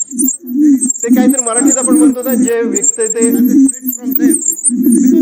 जे पिकते ते काहीच तसं आहे ना. हे this is where now see everybody will join the band where. And just now I said mechanical and civil people should also learn the in demand. और they are preparing yes. ते काहीतरी मराठीत आपण म्हणतो ना, जे विकते ते जे पिकते ते. Yeah, so this is a very important question, and this is a very important debate that is going on. And what we need to understand, see, very good question, very good scenario. The rate at which the technological changes are happening, now the compartments have to be broken down. Yeah, there are not going to be disciplines like this. That is what new education policy used to. Not only these interdepartmental compartmentalization to be broken down, but rather we have to even allow our students to study law, to study arts, have to be broken. Some credits or some courses they can take up on the basis of that. That is what new education policy. So flexibility is the norm. Interdepartmental compartmentalization and watertight compartments, but rather are to be broken down. We have to come out of this mindset. Allow our students to study law, we have to now come out of this mindset. Some computer students may have to opt for IC engines or automobiles because flexibility. Today, you know, the norm. A car has got so much of software into it. We have to come out of this mindset. And a computer engineer, without knowing how an engine works, how an air conditioner works, won't be able to really give a proper program and a control system to that. If you talk about Tesla, it's not about car, it is about data analytics. And it is in every walk of our life, and it is not the prerogative or the thing of the computer branch. Are you getting this? I can talk on this particular topic for maybe another hour. For example, take the case of condition monitoring is a new emerging area, or health monitoring of machinery, equipment, plants, structures. Health monitoring of machinery, equipment, plants and structures, wherein you put sensors, accelerometers, acoustic sensors, temperature sensors, onto the structures, machineries and equipments, and you acquire the data, and thereby you monitor the health of the system, where, I mean, all branches of engineering need to work together. And there is so much of overlap, wherein you put sensors, like even advanced medical sciences that we are into, and see the robotic surgery. Now we may have to allow our students to undergo a course in robotics. If they are eventually going to work on developing a robot which carries out a surgery. Somebody who is good into robotics, if he doesn't know how a surgery needs to be or is carried out, what are the different ways of performing surgery, how the incision is going to be to take place on the cutaneous, subcutaneous, and then muscles and internal organs and all of that. This know-how, the interdisciplinary know-how is essential. And therefore, first and foremost thing, let us understand today is that in the days to come, the so-called compartments around the disciplines are now broken down. That is the first thing, and the first and foremost thing, and that is going to happen. Okay. And there has to be a interdisciplinary, multidisciplinary exchange of ideas, thoughts, knowledge, and exchanges at all levels. Hope this would make a paradigm shift in the way you do things and the way you look at the things. Okay. So this is and if you see today, see the top brass of any software company, and you will find people from core branches sitting at the top in all the computer industries.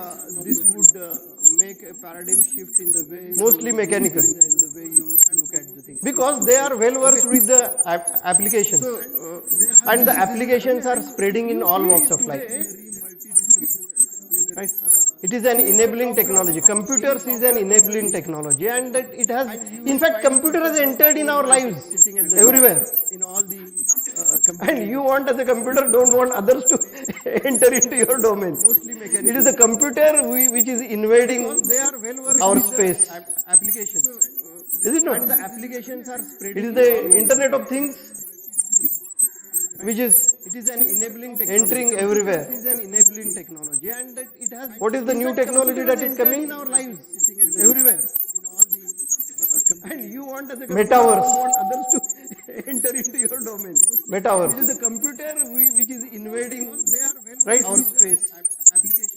Augmented realities and virtual realities. Internet of Things, which is machine learning and artificial intelligence.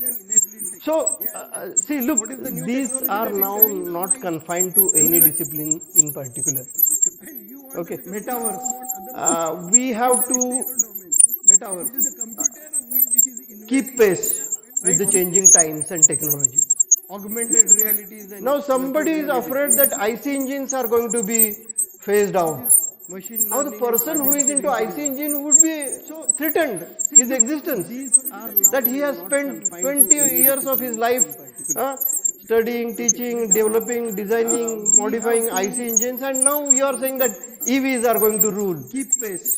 But let me tell you one important thing here, that none of us need to get afraid about the changes. Change is constant. Change is inevitable. And change won't threaten you. Change doesn't take place overnight. Change doesn't take. Let me tell you, this is very important thing, because sometimes we are likely to get bogged down threatened when certain changes come. लक्षात येते का सगळ्यांच्या? So don't be afraid कि tomorrow something is going to happen and I will be bogged down, washed away. No. At the same time, you have to keep or bear in mind that you have to be ready to change, prepared to change, open to change, willing to change. लक्षात आलं? So it is not that this particular new education policy and this integration of disciplines and allowing multidisciplinary approach, this and that is for the benefit and good for all of us. That's why we are worrying about those our colleagues, because 5 years down the line it may so happen that there will be too many computer science branches and the coding is going to get automated. Isn't it? We are now hearing about these developments.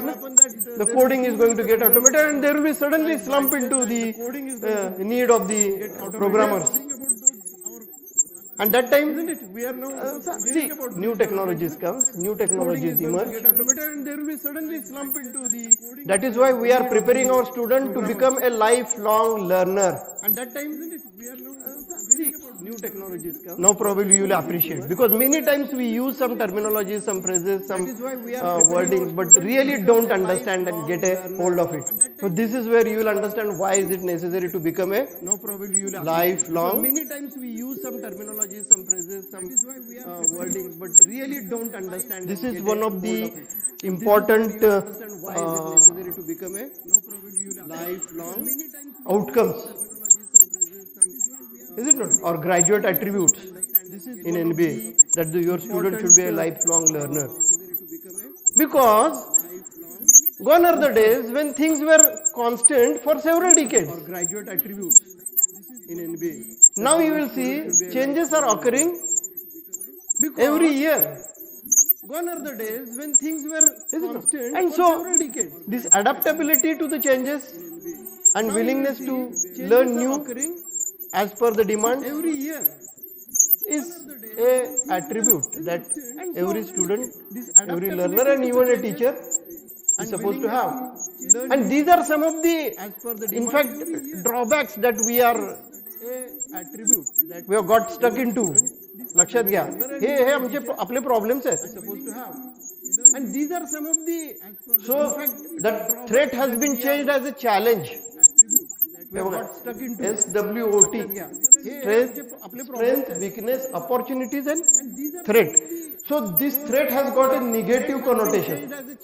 Threat has got a negative. Threat. Oh, threat means I am afraid. No, take it as a challenge.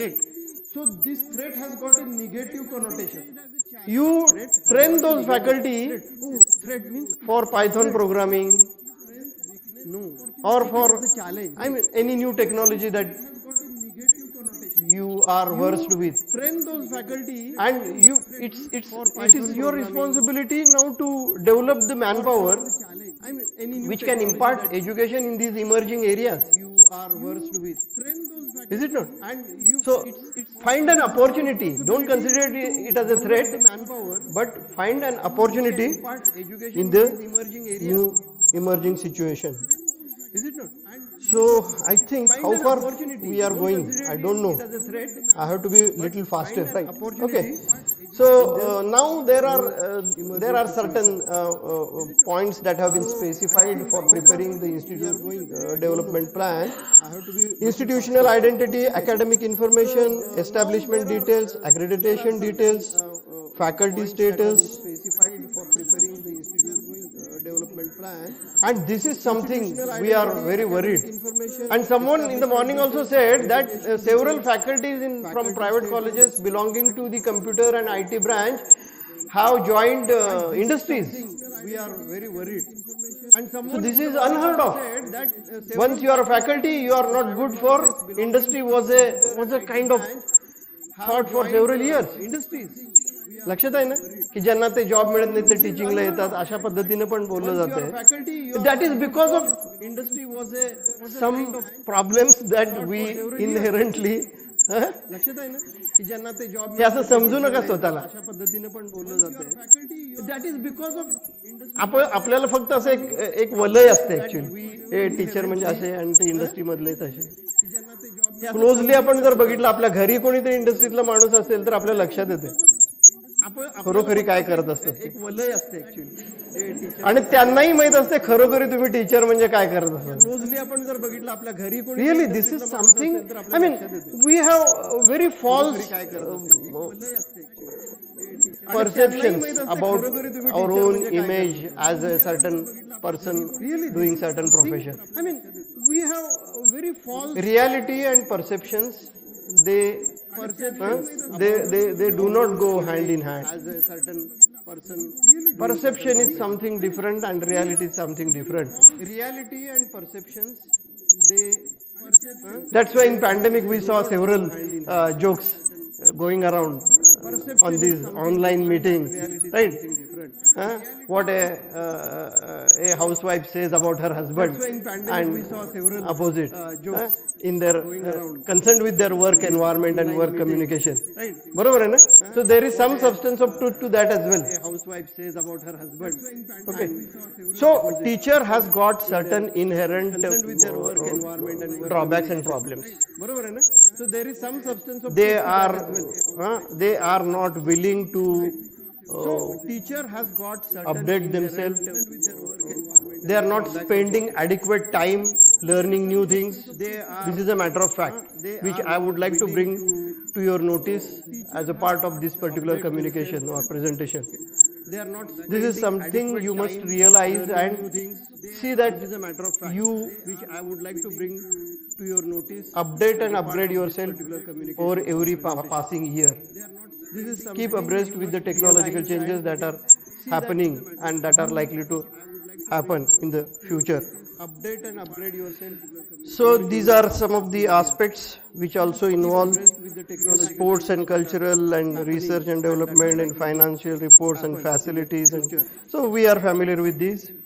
So these are need assessment, which also involve this is important, sports and which we have been talking about. Need assessment, financial reports and facilities, and so we are familiar. And we as a teacher do not become a part of this.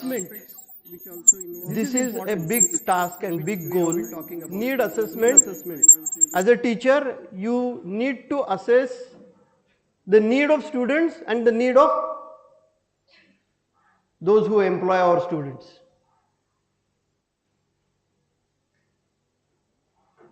And because that is whom you are catering to.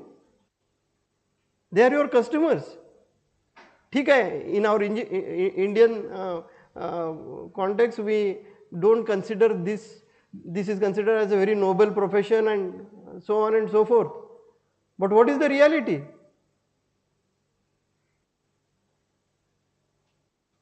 How noble it is to date. What attempt are we doing to understand the needs of our students? What responsibility are we taking for those to whom we are supplying resource in the form of our students? What are the needs of the industries? How much time do we spend to understand that? How much time do we spend understanding our own students? The way they learn? No, we have very structured pattern. There is a syllabus, there is a classroom, there is a board, and there is a chalk, and just the notes that you have been carrying for several years, or now these days you just Google, download something, pull out a PPT and see that the points are covered. No, that means you are not doing justice to your job. There is lot more expected. Remember that there is lot more expected on our part, and it is not difficult. Only thing, we have to come out of that limitation and shell of confining ourselves and doing it the same over and over again. What change can I make, do I make to see that I would be better than what I used to be earlier? It is a simple thing that you always have to bear in mind. Okay. And then you will see pedagogical excellence. What are the different tools, techniques can I use to convey the concepts to my students? Academic administration, examination reforms, infrastructural development and maintenance, collaboration and partnering with knowledge and skill hubs. In modern times, we as teachers cannot be good at everything, but you must know the resources and sources. Figure out those and make them available to your students. सगळ्या गोष्टी आपण शिकू शकतोय अशातलाही भाग नाही. We cannot be masters of everything and every new thing that is coming up. But then we cannot shrug our responsibility as well. We need to find out what are the alternative sources for making certain inputs available to our students. Effective institutional governance, stakeholders involvement, manpower management, legal compliances, creating institutional brand image. Creating institutional brand image. You know what it is, and once it gets affected, how your very existence is threatened. So you are a part of every aspect of these points that have been listed here. So be a part of the process in your own way and contribute within your capacities. Don't isolate yourself. Don't work in silos. Research and development, social outreach programs, monitoring and evaluation, employment and supporting students for disadvantaged background. This is another important aspect that is being given lot of importance in the new educational policy, that is inclusion and equity. Participation of women, participation of disadvantaged groups, disabled groups. So the approach is more of inclusion and equity. The role of the university in contemporaneity, temporal means which is related to time. Contemporary means which is relevant to the current times. Contemporary, समकालीन म्हणतो आपण आत्ताच्या सध्या चालू स्थितीशी. And the role of the university in contemporaneity means in according to the current trends, how your university, according to the current times, how your university, to educate for constant change through development and induction of skills, competencies of critical rationality, which provides the intellectual willingness for permanent change and production of a new knowledge. The role of the university is to instill among the learners a deep-rooted pride in being Indian, not only in thought, but also in the spirit, intellect and deeds as well. To develop knowledge, skills, values and dispositions that support responsible commitment to human rights, sustainable development and living, global well-being, and thereby reflecting a truly global citizen. So this is a high ask, isn't it?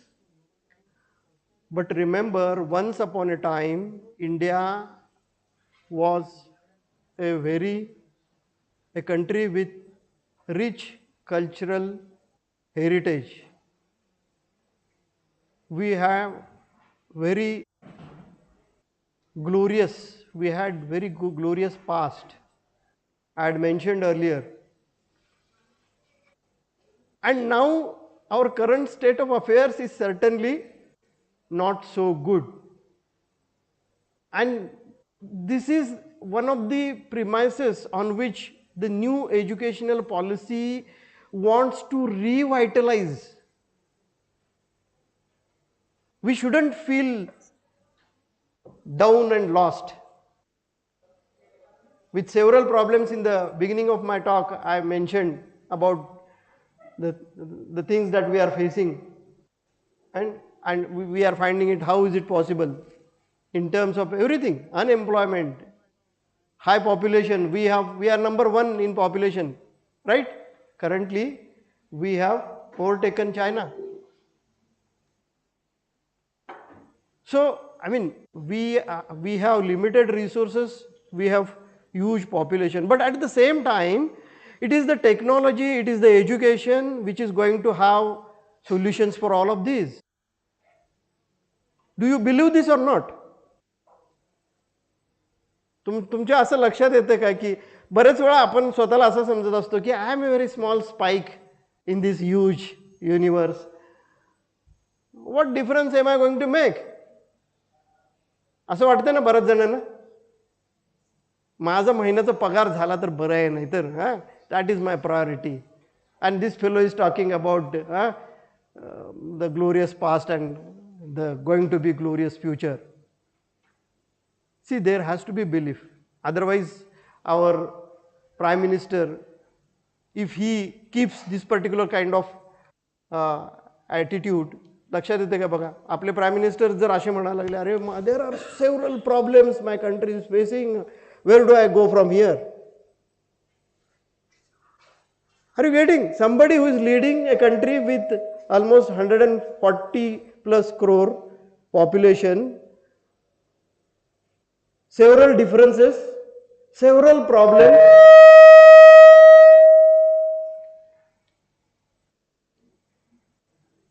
Unless you have a positive outlook, a positive attitude, a willingness to take extra efforts, and this is where most people fall short. Great men don't do different things differently. So this is something. As a teacher, you have to be very vibrant, effervescent, role model, so that your students will follow you. How many of us really give a serious thought to this? Hope this particular interaction would create some kind of this need and motivate you to go that extra mile. The university has a major role in the affirmation of a development project and the national sovereignty in the conditions of globalization of the contemporary world. There can be, I mean, we can even discuss about why we are what we are now. Like we are not doing well in Olympics despite of being such a huge country. So is it that we are less capable?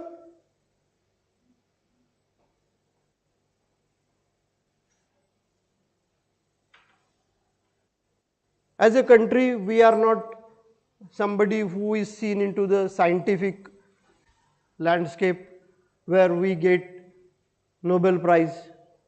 And a small country like Israel, which has produced several Nobel laureates. All of you will agree that something is lacking in our mindset.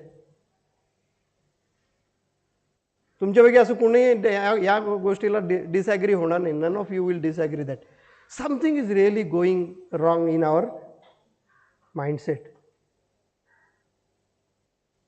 Now, what might have gone wrong in our mindset? Now we are at the right point. Probably a system of education, there is a reason to say now.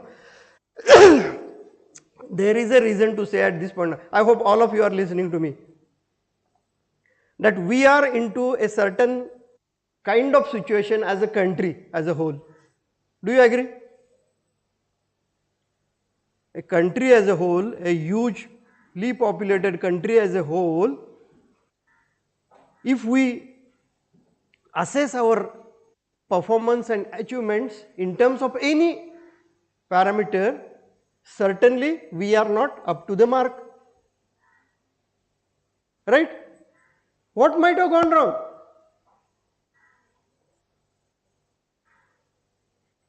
I have a reason to now tell you that probably it is our education system.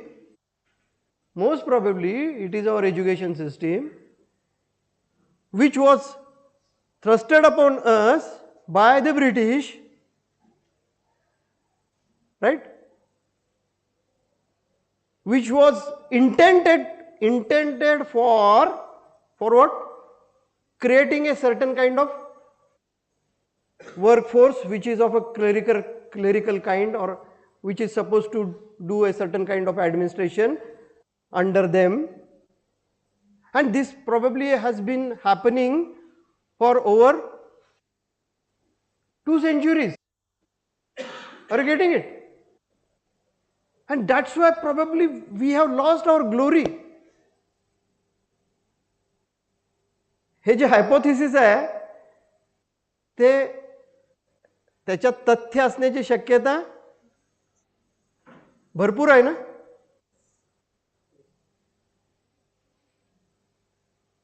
There is lot of likelihood that this hypothesis is true, and that's why we have to make a very conscious attempt to transform ourselves and be a part of this transformational activity which is this new education policy is looking for. So this is in nutshell, in fact, today's now it is not about any political party or anything. So that's why I said that there are several contexts, right? Politics is only one part of it, but there are several things that historical facts we don't deny. The technology that we are into, that we know very much, we are a part of it. The socio-economical state and conditions that we are into and we are facing, the environmental and ecological problems that we are going through, the scarcities, the problems of all kinds that we are facing. Are we going to be a part of this problem?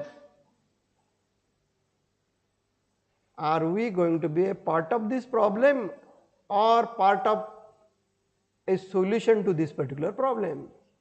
That is the big question.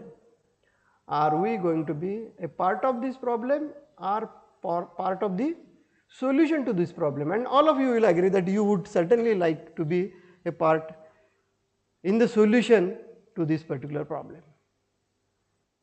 Problems galore, there are several, and we are into a profession of education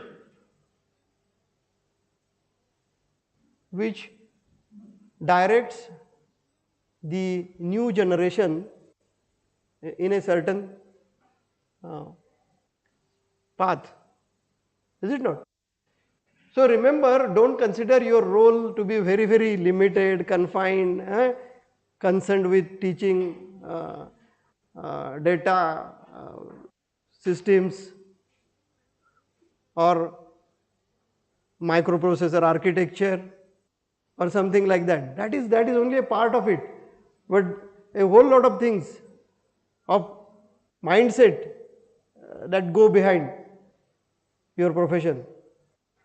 It can transform the future of a nation like ours. Don't take it a small task. Don't consider yourself to be a small spike, but then you have a capacity to ignite hundreds of minds of the students every year, and that will go into thousands and lakhs in your career span. Don't undermine your own importance. Don't undermine your own importance.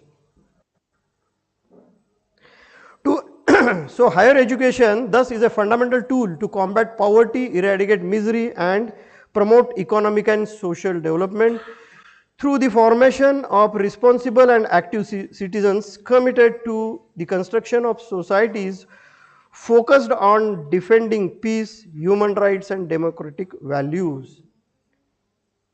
Big task, big ask. But all is in the mind. All of that is in our mind. A proper mindset is a solution to any kind of situation and problem that we are into and we face. To achieve that, it is necessary to find a new structure of academic and professional formation and to renew its faculty practices with incorporation of new teaching methodologies. So change is needed on our part.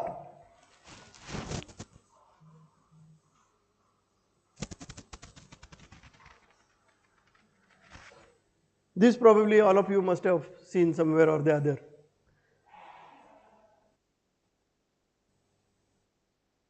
Not new. Most of you might have seen this, right? How many of you have seen this before? Can you see it? It's not very clear, it seems. Our education system, and there are several animals that are sitting in front of the person who is going to examine or test them.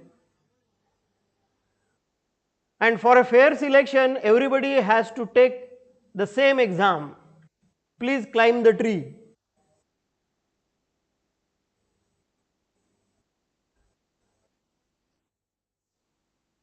So, who will be able to climb the tree among the several different animals that are there? Yeah, he is the only one equipped with that. So, you cannot check the capability of a fish for flying, because it is not meant for that. So, I mean, there is some thought that we need to pick out of this. We talk about aptitude, orientation, right? And you cannot judge by a single criteria all the people around you, because each one is good at something. But since we don't know that, we are saying that he is not good for this, that and that and that. Everybody is a genius, but if you judge a fish by its ability to climb a tree, it will live its whole life believing that it's stupid. See what an important message this particular small single. A picture is worth 1,000 words. Is it not? See that we don't end up doing this. That is how you need to understand your students better. You need to give time to your students to understand what they are good at, what are their limitations, but in what activity they don't have limitations. They have a very strong inner fire for achieving something that they should be allowed to do, and that is what precisely this new education policy, when it says about multidisciplinary approach, this is what is expected to do. A student from computer science can opt for music, and you never know, or he can study languages, because today that now Google is giving us facility to communicate through our own mother tongue, vernacular languages, is it not? There are several softwares that are coming up, wherein you can speak and it will type accurately. So it is not that the just knowledge of programming is sufficient, knowledge of where the programming is going to be applied to, the application.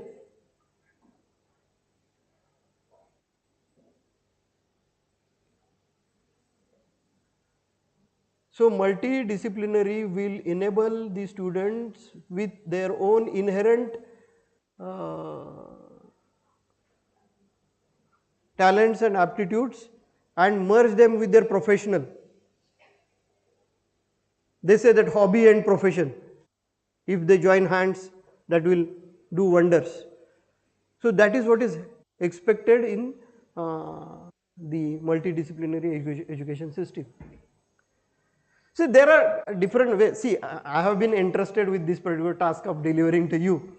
I don't know what reasons have compelled you to join this particular workshop, but then I am trying to, I spent a considerable amount of time gathering some material. Madam had provided me some material, and that in fact in some sense I did not know that I wanted, I have to speak on this topic. It only came to know because she called me and said, sir, you have to, I was not knowing her nor she was knowing me. I don't know who told her that I could be one of the speakers. But then when the task was given to me, I spent, several hours understanding this particular thing.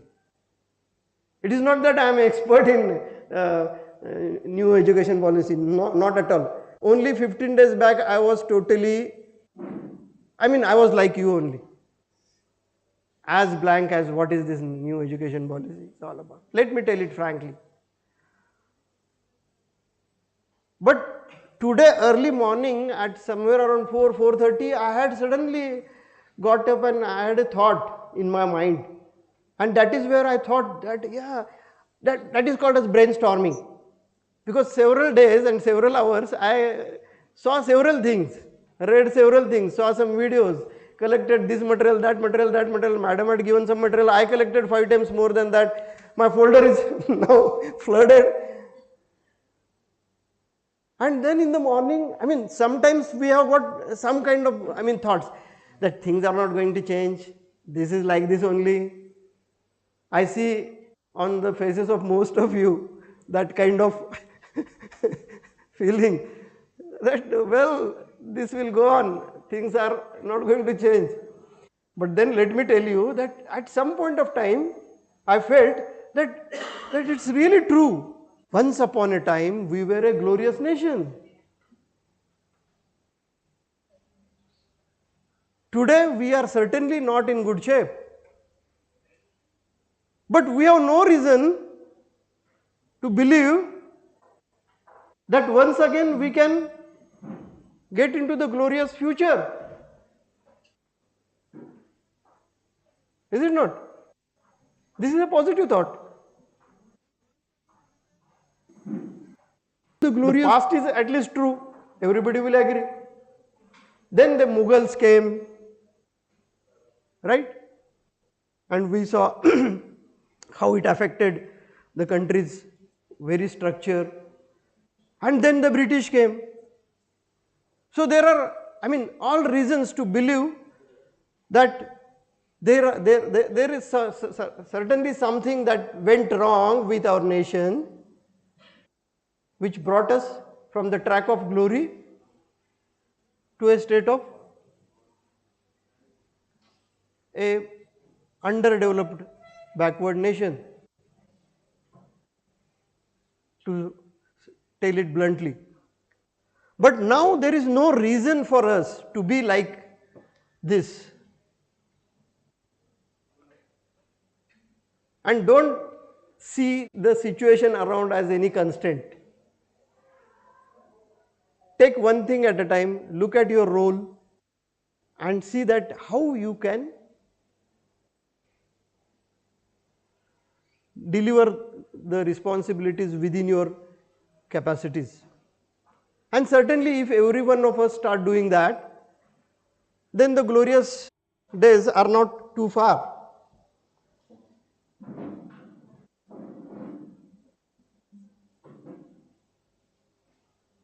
Now there are certain global goals that have been identified by the United Nations, and this particular policy is also catering to those uh, goals that have been identified. There is a 2030 agenda of sustainable development, SDG, sustainable development goals. Sustainability is another word that is very popular these days. Sustainability is another word that is very popular these days, because most of the technologies that we are into are not sustainable. Sustainable means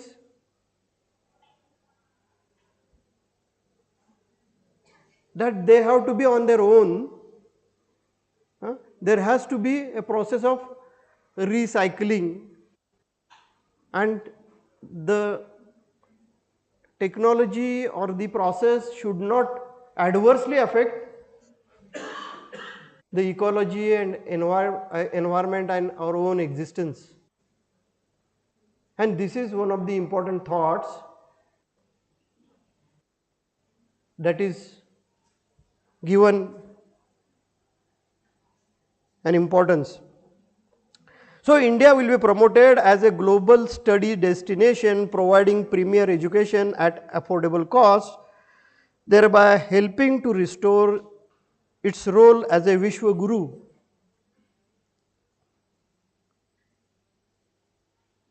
See, we all know that there are situations currently that several lakhs of seats in engineering education are remaining vacant, and we are talking about admitting more students.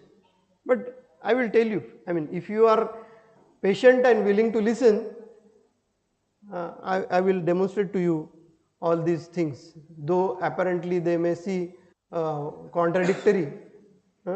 So there are some reasons where there is some disproportionate growth has occurred because of some reasons, and that is what you should be watchful about. As a teacher, we remain silent, and there was a time when there was a growth in engineering seats around 2010 onwards for few years. We never ever as a teacher made our own assessment, and now after 10 years down the line we are seeing that, well, there was a overgrowth of seats in some of the engineering branches which was uncalled for. Now as a professionals of computer and IT or electronics, you people must see that the same fate doesn't happen 5 years down the line. Is it not? So here you are complacent. You are not becoming a part of that particular process. You are saying that, oh, well, there is a demand, they are increasing the seats. So long as it is in my favor, I am happy. Is it not? So as a teacher, we need to understand and assess independently. We need to understand and assess things independently. The fundamental methodological principles that guide all pedagogical activities is flexibility, communicating with ample and diversified competencies required by the job world. This is what we have been talking about.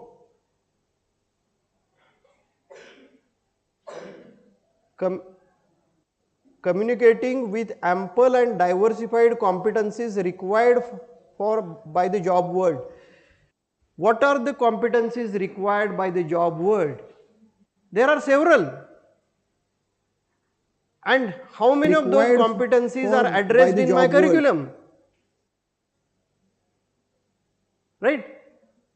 Only a few minutes back we were talking about that our end up doing something different and we are teaching him or her something different.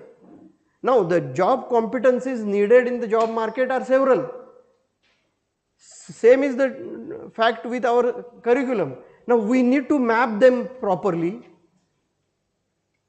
filter out those which are not relevant and include new which are upcoming and relevant.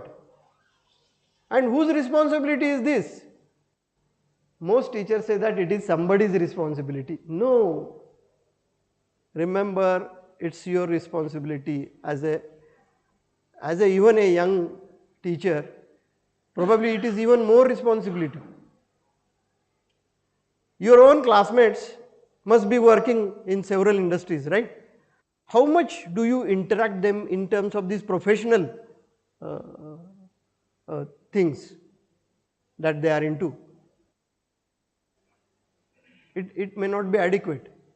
So you interact with those colleagues of you with regards to these aspects and see how you can give these inputs to your students in your day-to-day life to make your job more meaningful, relevant, which will make difference, right?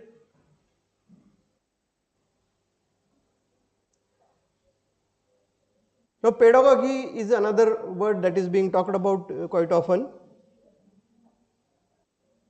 Students are allowed to be active in the process of understanding and gaining knowledge. I have been talking to you for almost 2 hours now.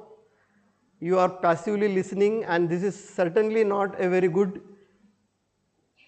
practice. But we are doing that because you are not participating. What do? I cannot force you to be a part of this particular discussion. That is what happens within the class. And now this is to realize you that how bad it is sitting before a speaker for hours listening, which you do to your students. Even realizing such a simple fact requires going through this pain that you are going through now. Realize the pain and see how do you relieve your students not getting into this kind of pain. Seriously. You go on lecture after lecture speaking to the students. Those poor fellows, they sit and even they skip, then you will get hold of them and, hey, where were you? Why didn't you attend? You don't you know 75% attendance is needed?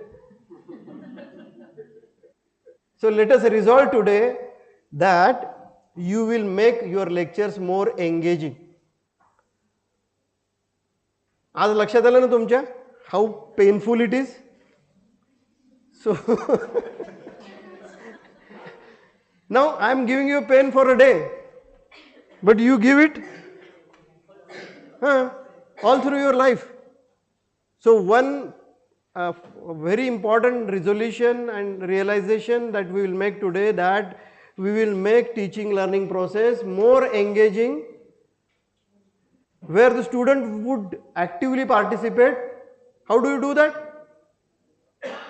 Yes?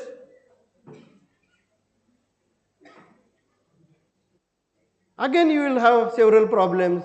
Sir, our classroom is this much, the students are so many, and if we give small tasks to them, it will be difficult on my part to manage. And when do I complete my syllabus? Now take it as a challenge. Take it as a challenge. Break your 1 hour into some parts. Maybe 15 minutes you engage them into active learning. Or prior to the class, you have a WhatsApp group of your class. Provide them some thoughts and materials. Let them go through that. At least all of them may not go into that right in the beginning. Don't just pull out some PDF of 10 pages and forward it onto the WhatsApp. See that you give some interesting stuff for them to watch prior to the class that they are going to attend. That will create curiosity among themselves. Purpose will be set for them to learn something new that they are looking for, and they will be attracted to attend your lecture. Collaborative, make groups of students that learn together and work to solve problem, build strategies, ideas and create products or complete a task. Task based learning, problem based learning, case based learning, project based learning. How many of you try these things out?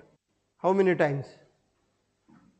No, we have a mini project, we have a big project and that's it. No, you can have small projects for course projects that you carefully need to identify those tasks, and you need to put in some time and efforts which precisely you don't do. Generally teachers, they don't do. They take a path of least resistance and the same repetitive pattern of standing before before the class and delivering. So hope all of you integrative, reflective, integrative, because now we are into a interdisciplinary world. So only the mechanical students or the computer students or the electronic students, if they do their projects in isolation, that may not be a very nice idea these days. So a project should be formed. You can have the heads of the departments can enter into some understanding about undertaking and giving interdisciplinary projects to the students, so that they will come to know about the other disciplines and the technologies and problems and the ways and means to solve and tackle those problems. Inquiry based learning and reflective. So this is another thing. Probably in good old days there used to be lot of practice, and the modern education that we are into has made it boring. Even Einstein said he got bored, is it not? So it's a passive way of listening and learning things. Is a pain. It doesn't really give you the pleasure that you look for. So it appears that we need to take a break, but just give me 5 minutes, because I don't know, there are several things. 5 minutes just to come to a closure. What is this? Can you see the graph? What is it all about? World population. World population, current and projected. What is the population of the world today?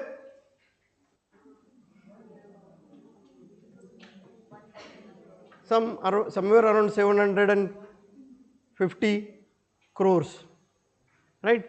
So we are here.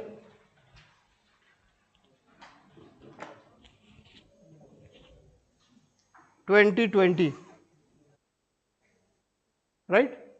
And the population is almost 8 billion, which is 800 crores. And this is a projected population. There are several models which have projected the way the population will grow in the this century. There are various models which have projected, and the most likely among these is this.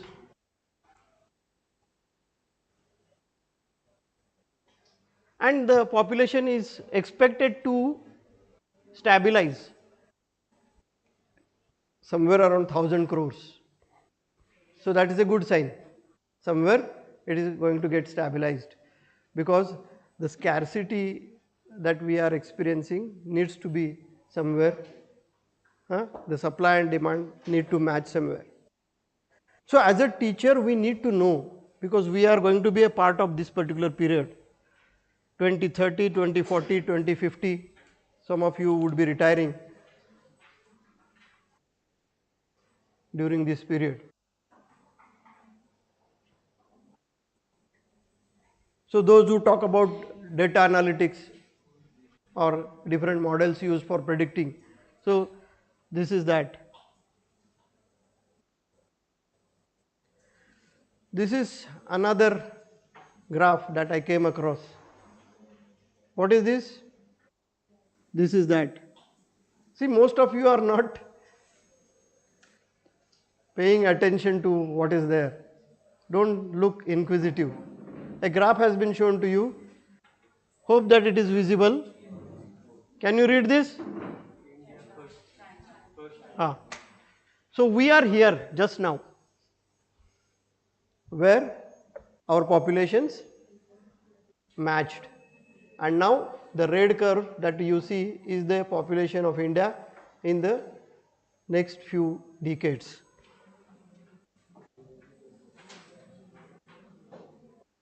So our population is continue to grow, and obviously the enrollment is going to increase, whether it is in school education and or higher education.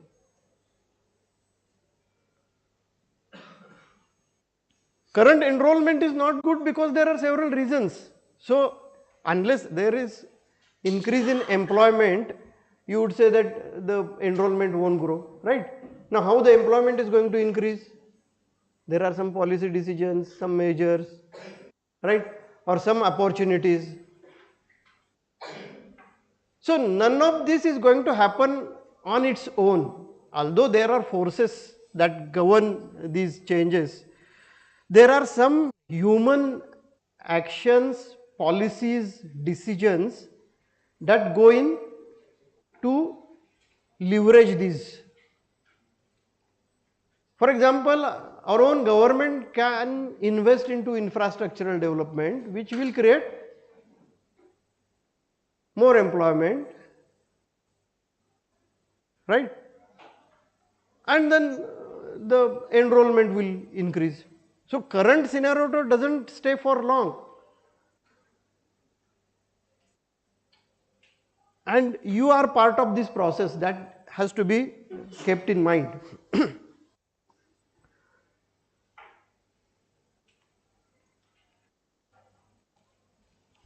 Okay.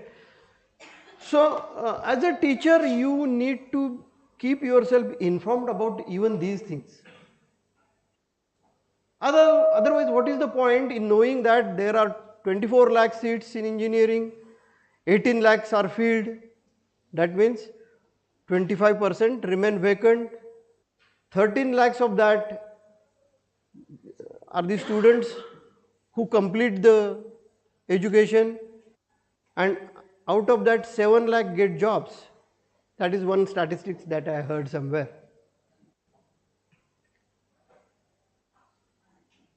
Where do you see yourself into this 24 lakhs of engineering seats? 18 lakhs are filled, 13 lakhs complete the course, 7 lakh students, they get jobs.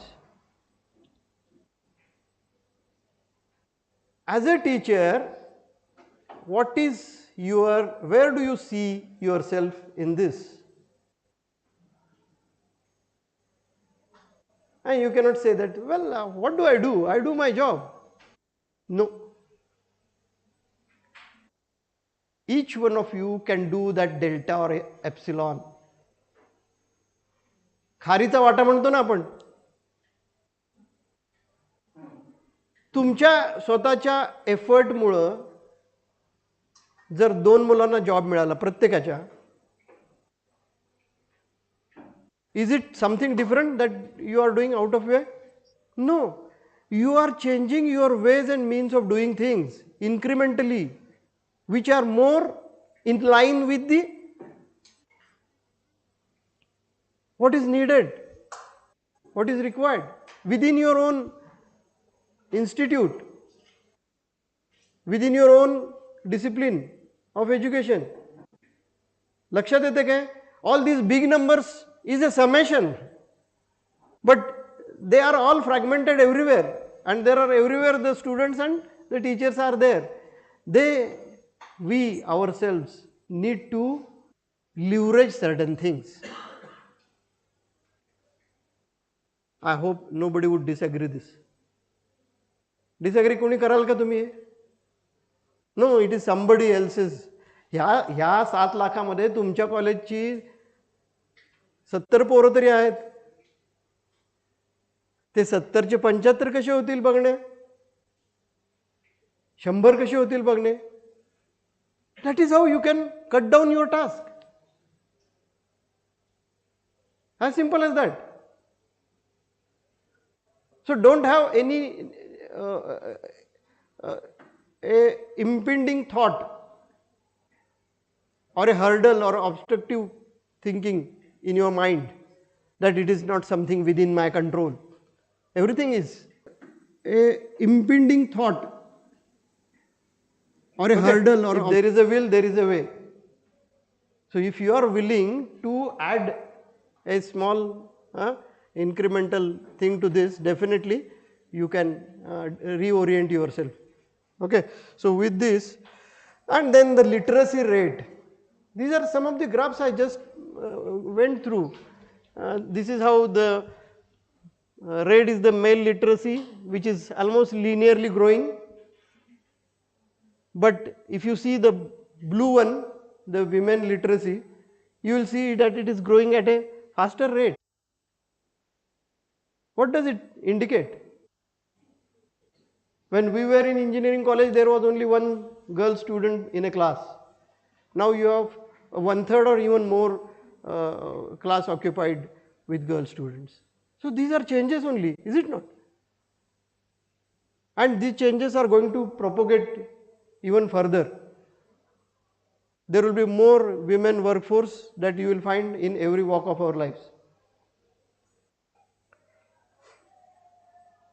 This is gross enrollment ratio. With this we will close. Gross enrollment ratio means how many children of a certain age group are admitted to the school, and that number in the year 10 years back it was 95. That means today almost every child goes to school. Today almost every child goes to school. Maybe a small fraction somewhere in the remotest area is not having access to the schooling. लक्षात येते ना? How many of these take admission to the secondary 10 plus? That is the second graph.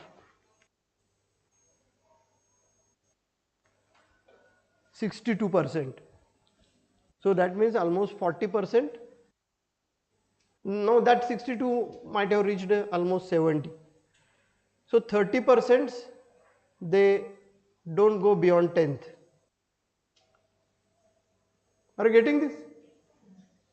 Do you see that this is something relevant to your profession?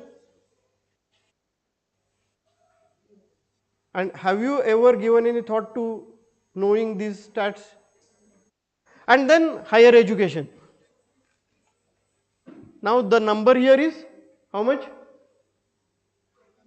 23. In the year 13-14. That means out of those 95, 23% used to go. Now that number has reached 26 or 27% this year. So 1 in 4 goes to higher education. That is the simple meaning. 1 in 4 goes for higher education. And what is our target before the government? What is the target? 2 in 4 should go for higher education for the next 15 years or so, till you are going to be in the job. Lakshat gya. All of you are young. Most of you have 20-25 years of career left, and these figures are very important to you. And the aim of our government to increase the enrollment ratio in higher education from which is around 26%, it is to be taken to 50%. So it's a really a good thing, positive thing as far as you teachers are concerned, right? Now with this I will close today's discussion. What is it that you are looking for and how you are going to contribute to this? The question that I will leave you is, how do you hope to contribute to this? How do you align yourself to this changing requirement? How are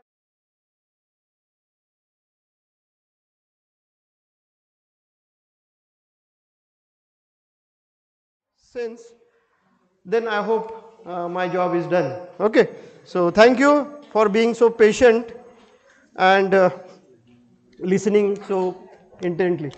Thanks. हो हो. किती वाजता आहे?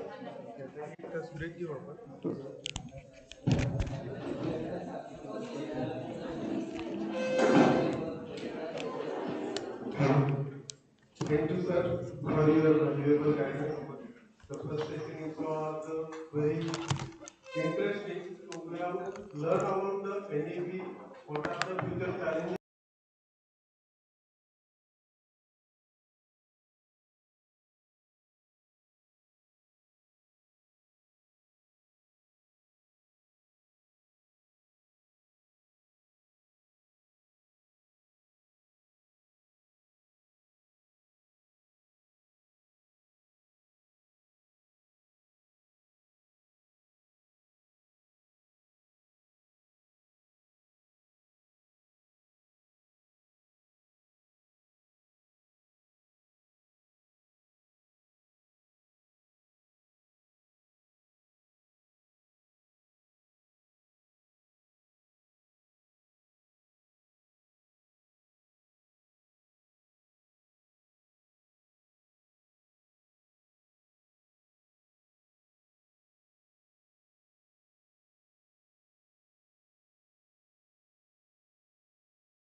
request all the participants kindly shift to the fronted chairs.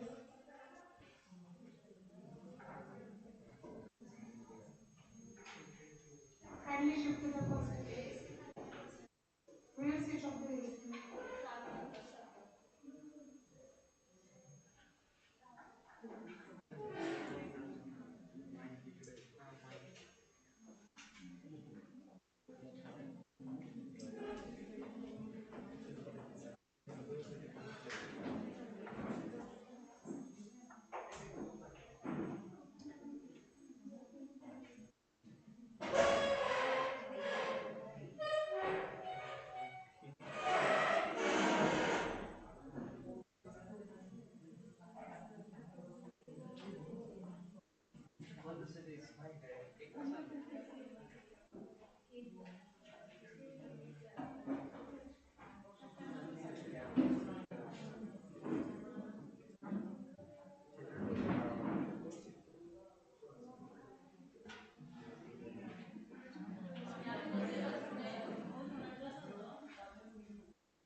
Welcome back and let us continue our discussion.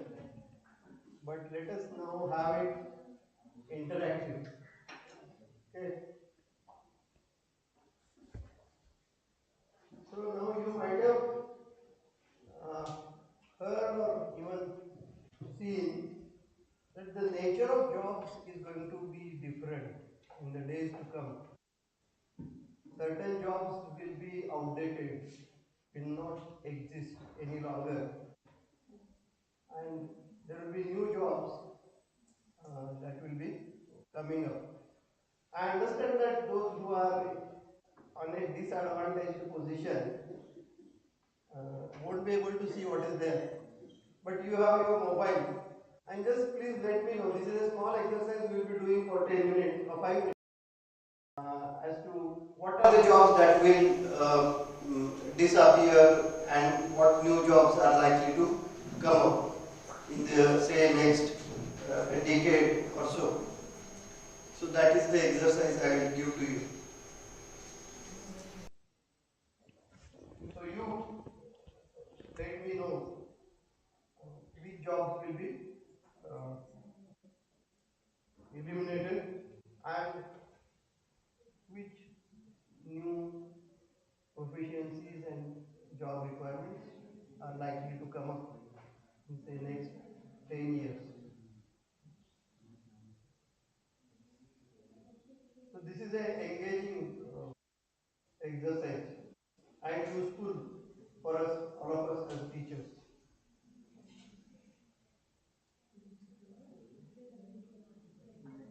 I am going to ask each one of you.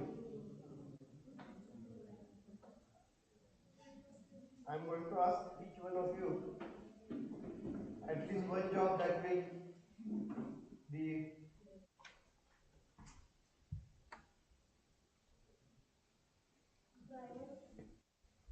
Yeah. So you say that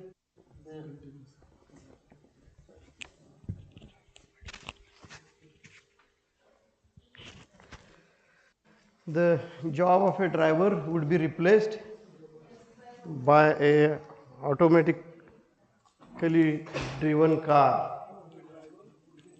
Will it be so simple? Okay.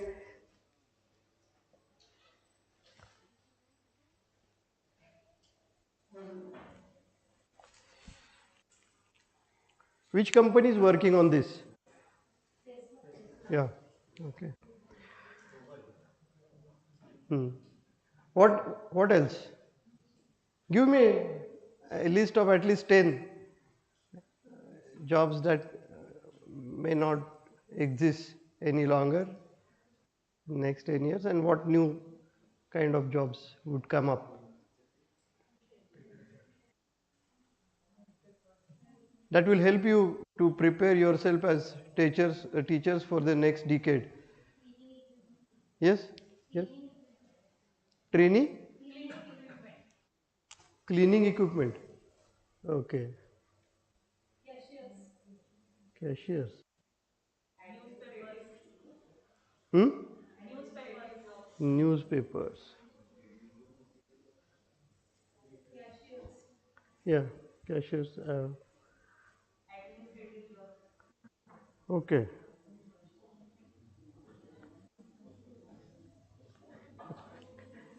And you have to tell what will be left.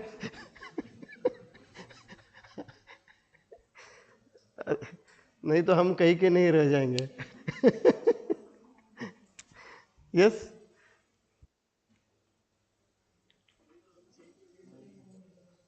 What about a teacher's job? Or you are letting it aside? Huh? Yes?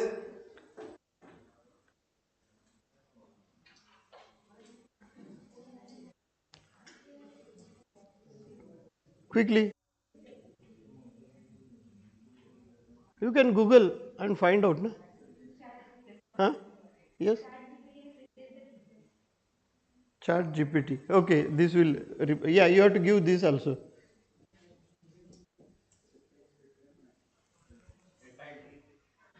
Data entry.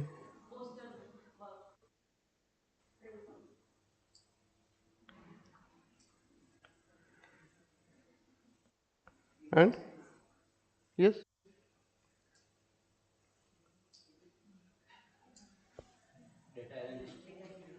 Data analyst.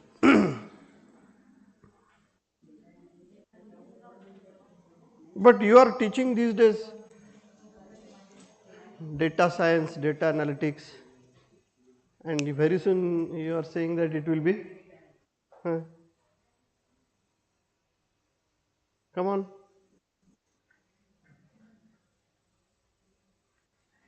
See, if it were an open book test, you should have come up with more.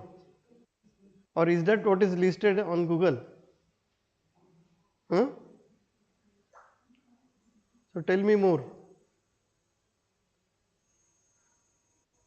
I think the job of coding also they say would be automatic, but CS people are not saying anything about that. Yes?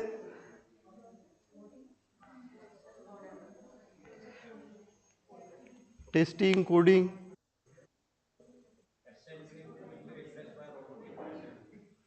Okay.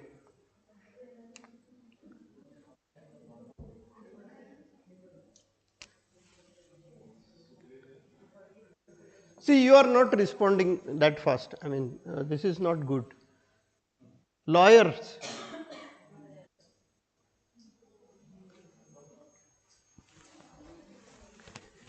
See, many of the jobs which computers do,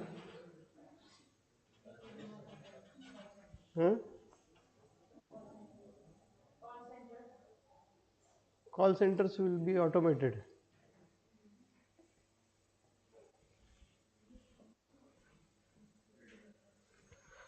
So, automation is going to come in a big way in various activities, and that will. But still, I am not happy with your answers because you are not giving a exhaustive list as well as you are not adding something of your own to that.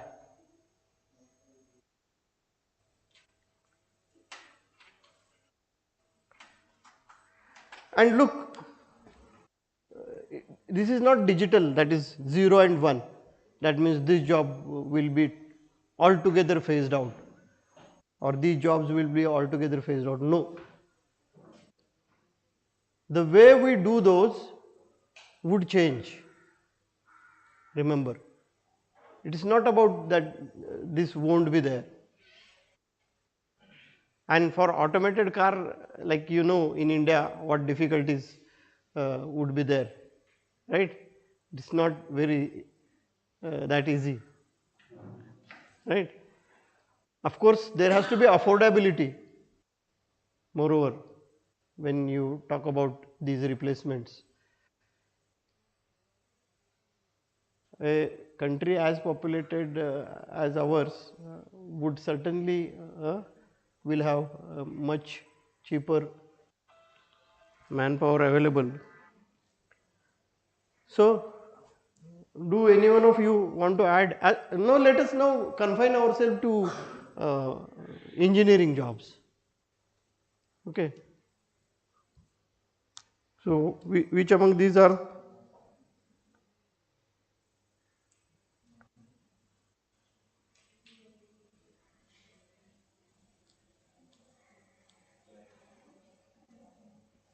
What?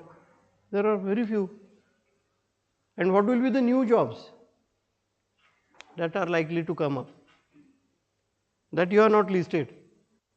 Come on, hurry.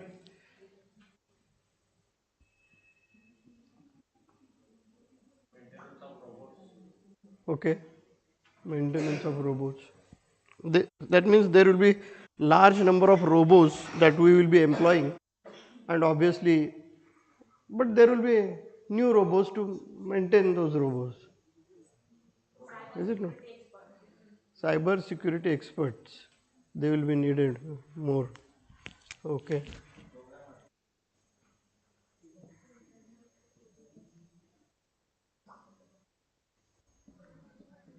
Programmers will be needed, but what kind of?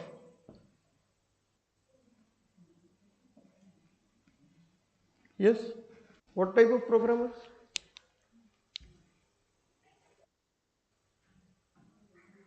Now, shall I ask each one of you One by one. Yes, yourself, sir. You tell me one job that will be totally new. You can, I mean, browse and find out, and whatever you consider appealing. Data scientist. Okay. Data scientist will be needed in the coming years. Good. Why?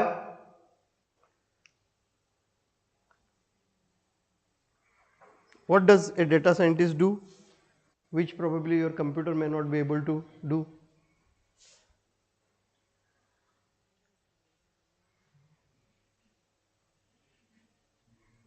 Because a data scientist usually does analysis of data, right?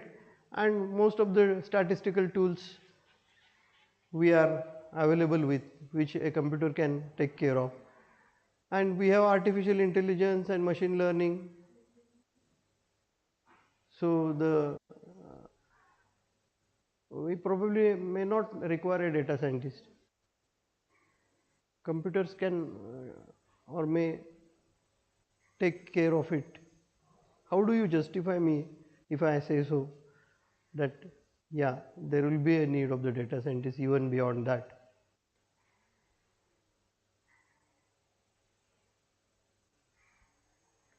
Yes, anyone else can add. Last row. Yeah. What could be, I mean, it's an interaction. I want you to be part of this thought process. You said the coding, sir, coding. But I think there is just some languages which will not be available or which will not be in demand. It's like the ASP.NET. Like ASP.NET. ASP.NET. Okay. So, And many templates that does not use the coding. mhm, These are also they must not develop. There is no need of the. mhm. Yeah. So, I mean, these are very general things, and I mean, no specific thing. Whereas coding will be absolutely outdated or will be done in certain other form that nobody knows, or there will be more assistance of computer with less involvement of the human being. So the proportion of that may gradually change. That is what. So now you will, with this kind of discussion, you will realize the need for you people to engage yourself into the kind of trends that are emerging in the technological arena, because most of you are very young, somewhere between 30s, 30, 35, 40, something like that. And this is something very important for you, because you will be in this career for more than 2 or 3 decades henceforth. And the changes are likely to take place relatively faster. Okay.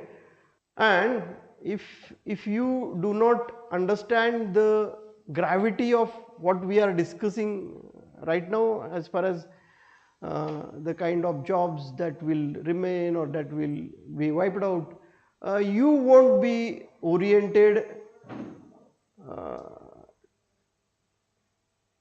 towards justifying your jobs or preparing yourself to adapt to the changing requirements and demands. Getting into this particular understanding that you as a teacher, faculty member of a certain discipline are kind of, although these changes do not happen overnight, but at the same time, if you are aware of these kinds of changes and trends that are coming up, then you will be in a better position to respond within time. Okay, so this is one thing. So there is a list here. I would just read out. Decreasing demand and increasing demand is the manner in which they have been segregated. Let us see the decreasing demand first. and those which are in decreasing demand, which will give us a clue regarding what part of the curriculum we need to eliminate, or which part of the curriculum is going to get gradually phased out. So data entry clerks, administrative and executive secretaries, and see, just reading out these points is not enough. Why administrative and executive secretaries will no longer be needed? Just give me one reason. Yeah, you have planners, you have the systems that will remind you, is it not? When your meeting is scheduled, these days we get the alerts that you have a meeting at 2:30 prior to that, is it not? And that's why there is a automation that is taking place in this area, and probably accounting, bookkeeping, payroll clerks. We see that banks have so far not declared that they have stopped recruiting, although there are ATM machines all over, and we go at least 1/5 or 1/10 time less in a bank these days than what we used to go say 5 years back. Do you agree to this? 5 years back probably you went maybe 5 or 10 times in a year, but these days you hardly go once or twice in a year to the bank, right? So that means you are depositing money or taking out money from the banks, that has been done through ATM and even online banking in recent past. Assembly and factory workers, business service and administrative managers, client information and customer service workers, general and operations managers, mechanics and machinery repairers. That sounds somewhat too far, is it not? Because we even today find it very difficult to get basic personnel for the repair work that we look out for day in and day out. But I mean, this is just a general list, which is, there is a lot of automation and the manpower has been very costly. Okay. So that has to be borne in mind. Financial analysts, that sounds quite right, because now you have several tools that do the financial analysis. Even in the share market they study the trends, and use of AI and, is quite on high in this area. Postal service clerks and then sales representative. These days we see a lot of online buying on our part, right? And therefore that is also affected a great deal. Postal services means we have courier and online buying and selling very well established delivery system. Relationship managers, I don't know why relationships managers will not be needed. So long as we humans exist, it will be there. Bank tellers and related clerks, door-to-door sales, electronics and telecommunications, installers and repairers, HR specialists.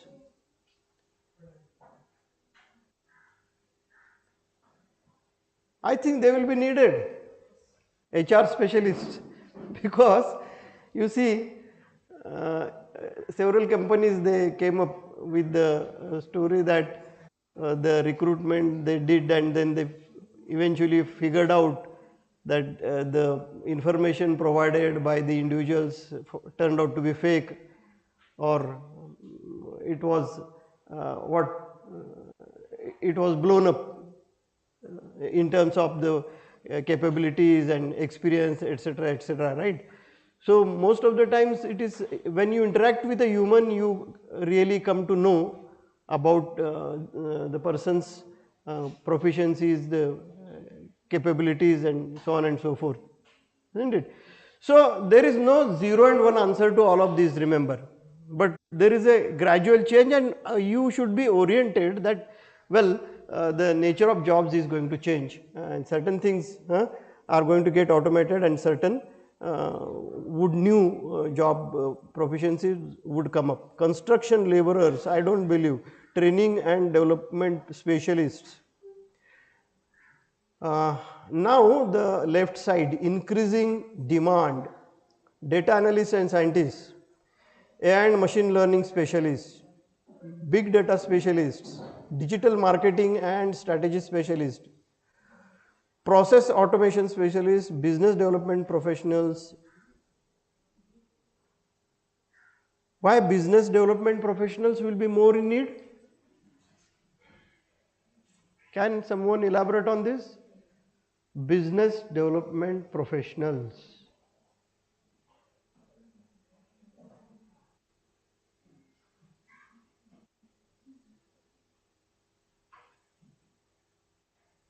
Business development professionals, they will have to deal with the customers and understand the needs of the customers, understand the difficulties of the customers. That you cannot expect to be done through computers, because human intelligence is needed to understand and empathize with the customers, to really truly understand the needs and requirements of the customers. Okay.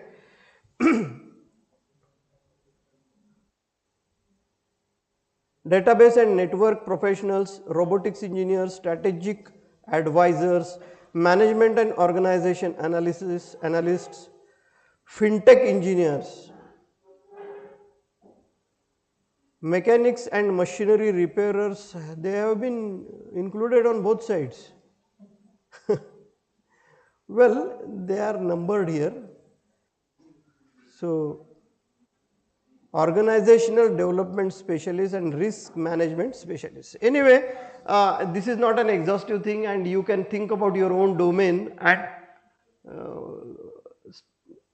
and get to know about the current trends and emerging trends, and the kind of technologies that are likely to come, and you can accordingly prepare yourself. So NEP 2020 is an opportunity to undertake a comprehensive review of our existing academic programs and find ways to incorporate new ideas from the policy. So look, NEP 2020 is a change that is likely to happen, which is going to happen, which is inevitable. And in this particular change, we would have an opportunity, and this change would give all of us an opportunity to add and delete several things, to put it in short as far as curriculum is concerned. So be very proactive in terms of your curriculum contents. So as a teacher, don't keep yourself away from the contents of the curriculum, taking a stance that, oh, this has been prescribed to me and I am supposed to cater to this. No, you have to question, why am I teaching what I am teaching? Why am I teaching what I am teaching? Not that since it is in syllabus, no, that answer doesn't suffice. You have to find even more convincing, strong answer. Just put this particular thought into your head somewhere, that I should be questioning the relevance of the contents, because you are a independent entity, a teacher who has a capability to raise questions, doubts, and see that certain thing that you are doing is relevant. If you continue to do what is not relevant, you will be made irrelevant. Try to understand this. Okay, and nobody would like to be irrelevant, right?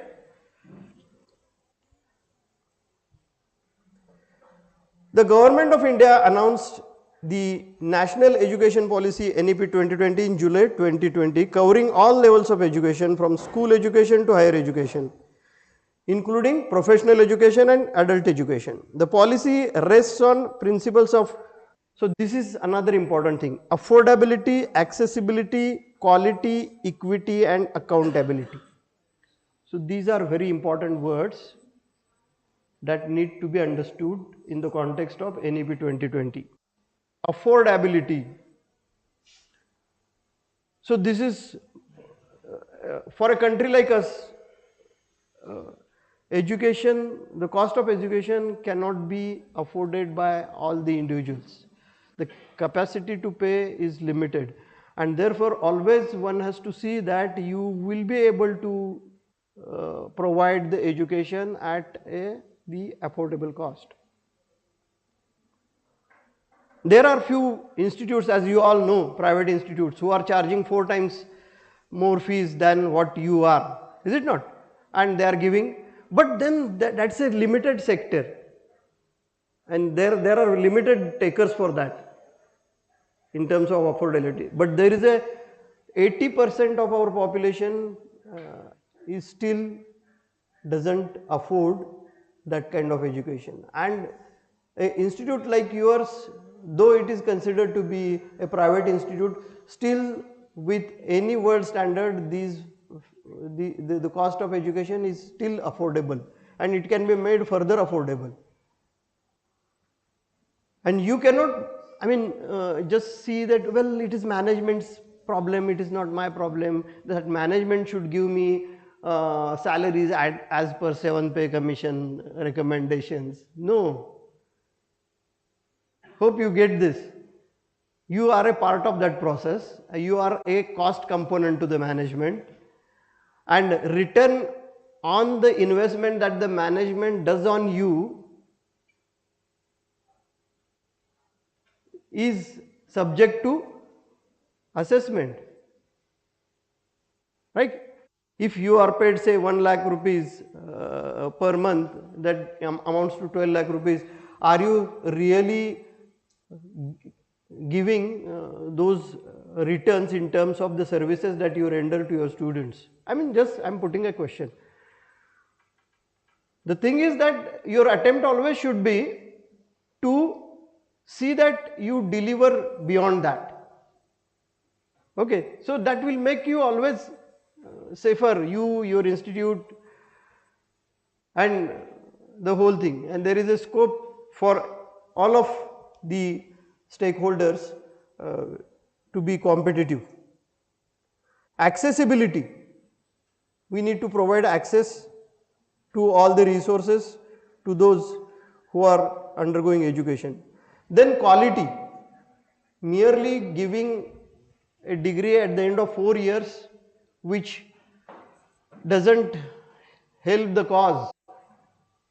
So when we are charging certain fees to the students, there is a responsibility on our part to see that the students are made employable, they find a job at the end of their education, or they end up engaging themselves into entrepreneurial activities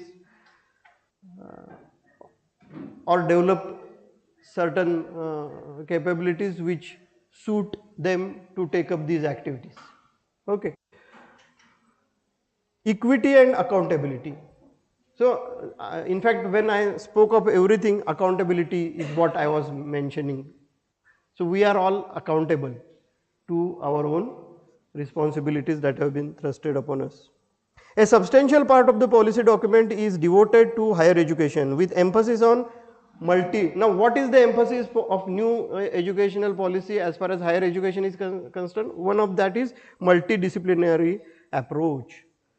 So this is going to be a norm henceforth. So you have to go beyond your disciplines and see that your students are provided access to learning in the or knowing things of disciplines beyond their own. Faculty and institutional autonomy and governance reforms. Now you will realize that if you are made autonomous as a faculty, then there is lot more expected and out of you. When somebody is giving you do as directed, take this syllabus, deliver your lectures, do the assessment, that's it. Now if you are asked, come up with a curriculum or course syllabus, that is certainly challenging. You will have to be more well versed. You will have to put in more efforts to see what is useful and what is not useful. Most of the times we are very critical about the syllabus that is thrusted upon us. But if we are specifically given a question as to what do you think needs to be included, then that doesn't come so easily. You may have to do a thorough exercise about what is happening in the world around. So this awareness is very essential.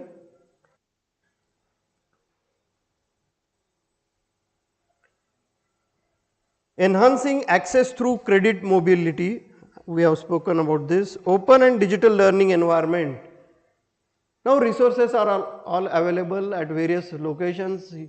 Teacher's role has become of that of a facilitator who would figure out where resources available that are useful, that are in line with the requirements of the curriculum, and see that the students are made aware about it, they are given access to that, and a teacher would become a member of that particular classroom, and the teacher and student will sit together and go through a resource that is available. So it is not that you have to stand all the time here and deliver and learn new things and go on doing that all the time, all the way. Right? You cannot be masters in several different things, but at the same time you can at your pace get access to the new knowledge through the new resources that are available, bring those to your students, you be a part of that learning process, and gradually you develop yourself in the process. So that is the way you can develop yourself. These are some of the provisions. By this time most of you probably know. 2 years for those who have 3 years of bachelor and 1 year for those with 4 years of multidisciplinary bachelor. So there are certain certificate degrees, diplomas that will be given based on the number of years. Unlike in the current scenario, if somebody leaves his course at the end of 2 years, after completion of certain amount of credits, a certain certification would be given. So that is giving a certain degree of flexibility to the learner. Multidisciplinary universities and colleges with at least one or near every district. So these are some of the plans that the government is coming up with.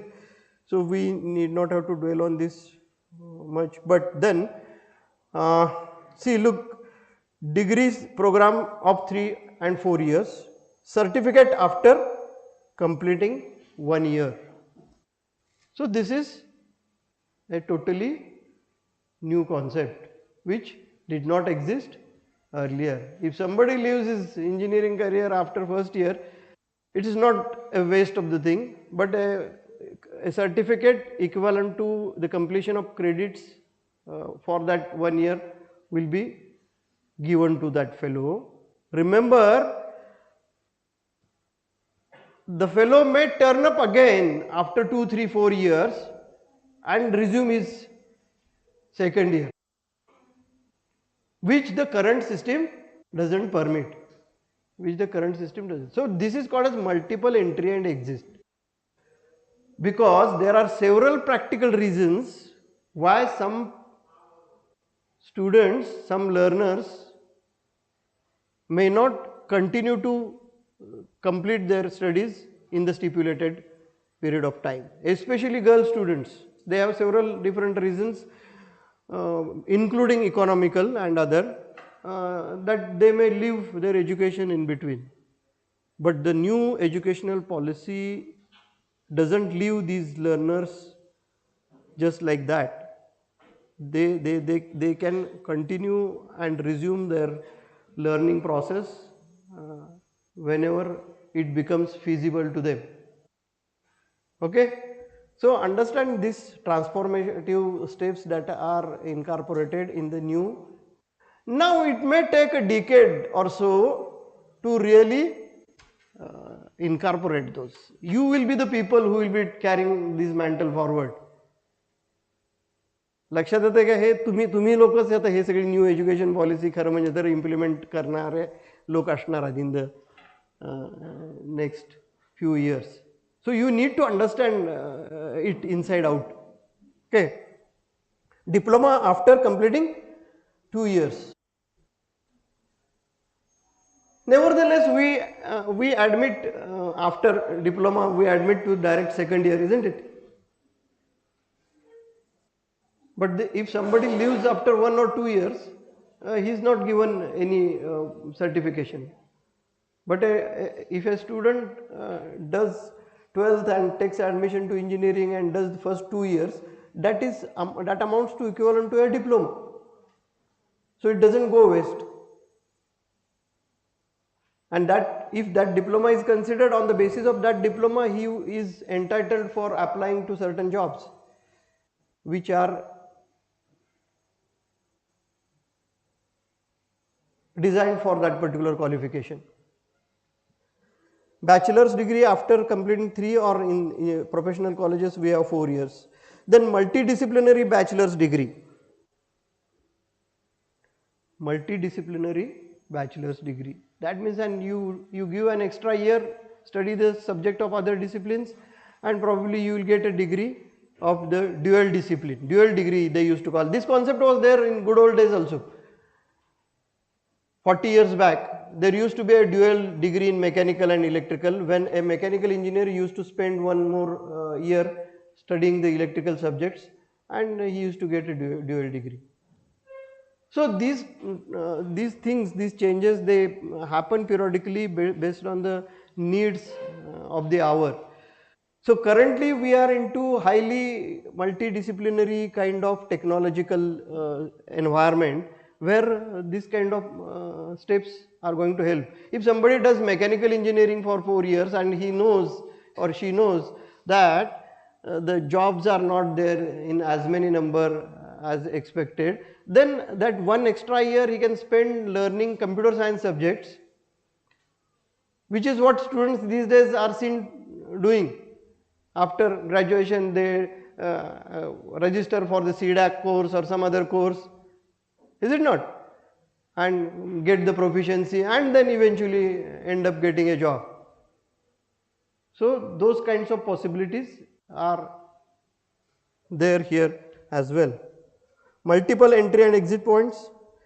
Academic bank credits, which is repeated several times, shall be established, which would digitally store the academic credits earned from various recognized higher education institutes, so that the degree from a higher education institute can be awarded taking into account credits earned. So there will be other institutes besides yours, where there will be a certain course that will be available, and it will be an open course for all. And if your student registers there and gets those certificates and credits, then you will consider those for the requirement of fulfillment of the total number of courses for getting a certain degree. Current structure is very rigid, but the new education policy provides lot of flexibility in implementing those. Pardon? In fact, its implementation can start anytime, anywhere. Okay, but the thing is, there is no particular date that this will start here, because all these things, though appear, that's why I mentioned in the morning that it may take a decade or so for this thing to get stabilized, is it not? Because there are going to be changes that will have to be made into the statutes of the university at highest level, or you have to seek autonomy as an institute so that you can directly take up these. So most of these things will depend on the way individual institutes will respond to these possibilities. So lot of it depends upon the willingness of the institutes to get benefits out of it if they consider so. So who will join the change process fast? It is up to the several different managements and those who are leading the different institutes. Yeah, see, no institute gets autonomy from top to bottom. The institute seeks autonomy. Remember, it is not that somebody or the government will give an autonomy to a certain college. That particular college should seek up autonomy from the body which confers it or gives it. I mean, that's why it has to be more proactive on the part of the institute itself. And that proactiveness would come from the teachers also. Teachers also a part of that process. They are the stakeholders. Is it not?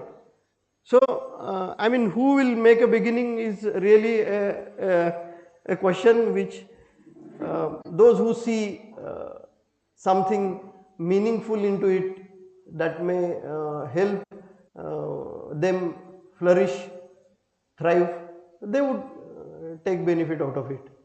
Others will probably would be watching from the fence. Well, let us see who does what and then we will decide. Right, because as I mentioned in the morning again, there is one institute which started one division in computer science, giving education in vernacular medium. I mean, they have made a beginning and they have got the students. Many others are thinking that, let us see how it works and then we will decide. That is not needed. I mean, several other things are there, because see, whenever there is a change, there is a resistance, there is a skepticism. How and what, whether it will work or not. And this is a transformative change, a paradigm shift. It's a paradigm shift. These are not small changes, they are transformative changes. And so it may depend on, I mean, how much deeply you yourself are rooted into the process of taking your institute further. So only the time will tell us what would be the nature of things as far as this policy is concerned. It will take definitely some time, but that's why these workshops are, to create the awareness among faculty, the first important ingredient of this. School of Computer and Information Science, for example. Now we have to make an attempt to create multidisciplinary curriculum, multiple entry and multiple exit. So for implementing all these new reforms, constitutional changes will have to be made. Now those who are affiliated to the university will look towards university for them to issue some circulars, some new guidelines, is it not? So that is how it is the universities probably would take up this task as far as affiliated. But preparedness on our part, is important. Change can occur anytime, but preparing ourselves for that is multiple entry and exit, 1 year master's program, short term skill based courses, new programs, if any, that are not covered in the. Okay. So, what you can see from this is that the state of staticness over a prolonged period of time will not continue. There will be certainly more dynamism. How it will be implemented? Like in the form of electives. To begin with, probably they may say that you add more electives. If you have a list of 5 electives, make them 10. Or so far as university structure is concerned, none of the student from mechanical opts for any course from computer science in the university pattern. Now, but some provision probably it is there, open electives. Has university made any provision to take up open electives from other departments? What is your information? Not yet. So that could be the first step, which is already started in autonomous colleges. Okay, so you are not far behind, but these kinds of changes are very much on the cards. Similarly, in other branches of engineering,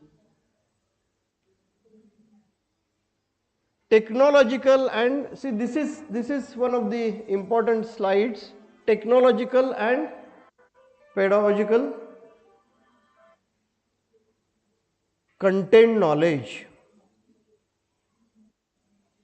So here 3 terms are involved in this particular PPT. One is technological knowledge, second is pedagogical knowledge, and third is content knowledge.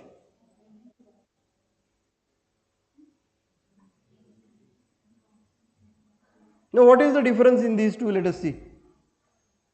Content knowledge, we all know.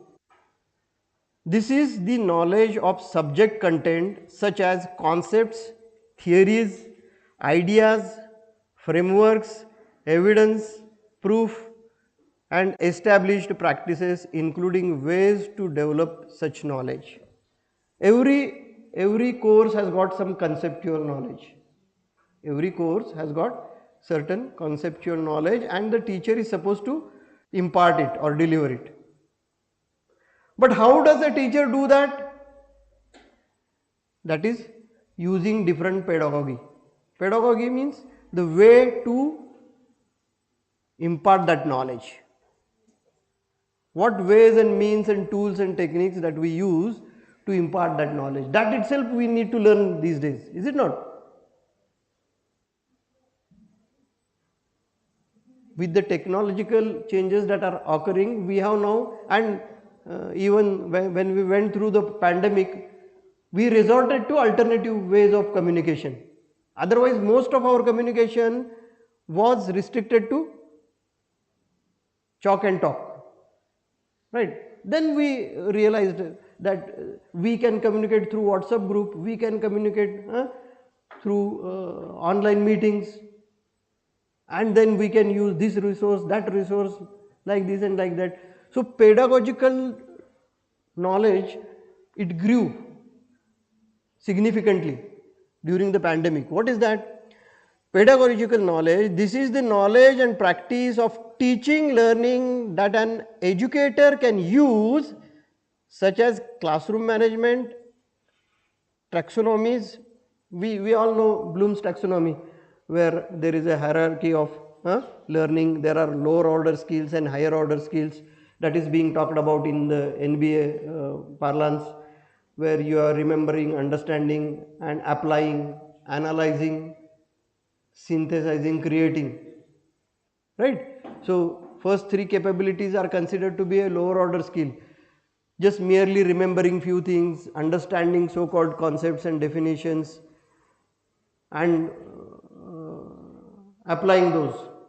However, the deeper activity than that is analyzing, synthesizing, innovating, creating.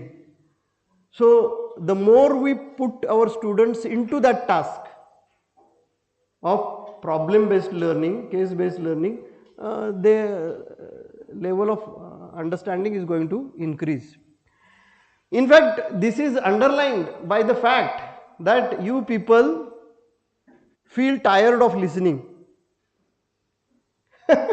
So, one of the takeaways of this workshop, one of the important takeaways of this workshop is passive listening is painful.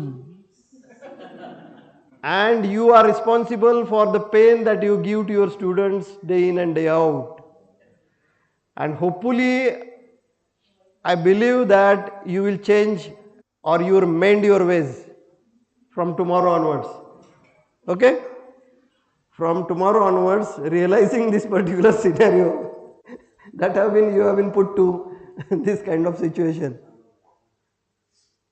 Jokes apart, a real understanding and empathizing our students is essential. Barabar, no? We must empathize our students about the pain that they are subjected to. How do you then reduce this pain? Engage. I tried to do that with you, but that also didn't work much. Right? So there is a challenge because see, blaming certain thing is very easy. Providing an alternative and really responding to that alternative means it is itself not that easy. So that has to be understood, and you have to with efforts implement that. What is active learning? Active learning has to be practiced with patience, perseverance, with prior thought, how do I meaningfully engage my students? Because for several generations, as I told you, Macaulay has created a generation of passive learners. We continued practicing it for 3 or 4 more generations, because we have completed 75 years of independence. So 3 generations have gone with the same educational system. This is one school of thought which is believing that this is what is making us inactive, less interested, non-creative beings, not capable of solving problems, so on and so forth. So certain roots are lying in the process that we are following, and that process needs to be, so this you will realize, oh, this is a big change, big transformative change, and the onus lies, the responsibility lies on each one of us. We cannot continue to blame the British or the Macaulay or anybody for that matter. Now you are free. Who knows, it may take a generation to transform this whole process. And you are the generation who is going to do that. Right? Most teachers who are going to work for next 20-25 years, all of you are going to work for next 20 to 25 years. So lot depends on you. I am just telling you about what is there in store for you, and you will have to take it as a challenge. Technological knowledge. This is the knowledge and the mastery of the technology, so that an educator can use and confidently plan use of technology in the classroom, including when it is not required. So, content knowledge, pedagogical knowledge, technology knowledge. So, these three things you have to make use of to make the learning interesting, active, productive. Okay, that will produce innovative, creative human beings.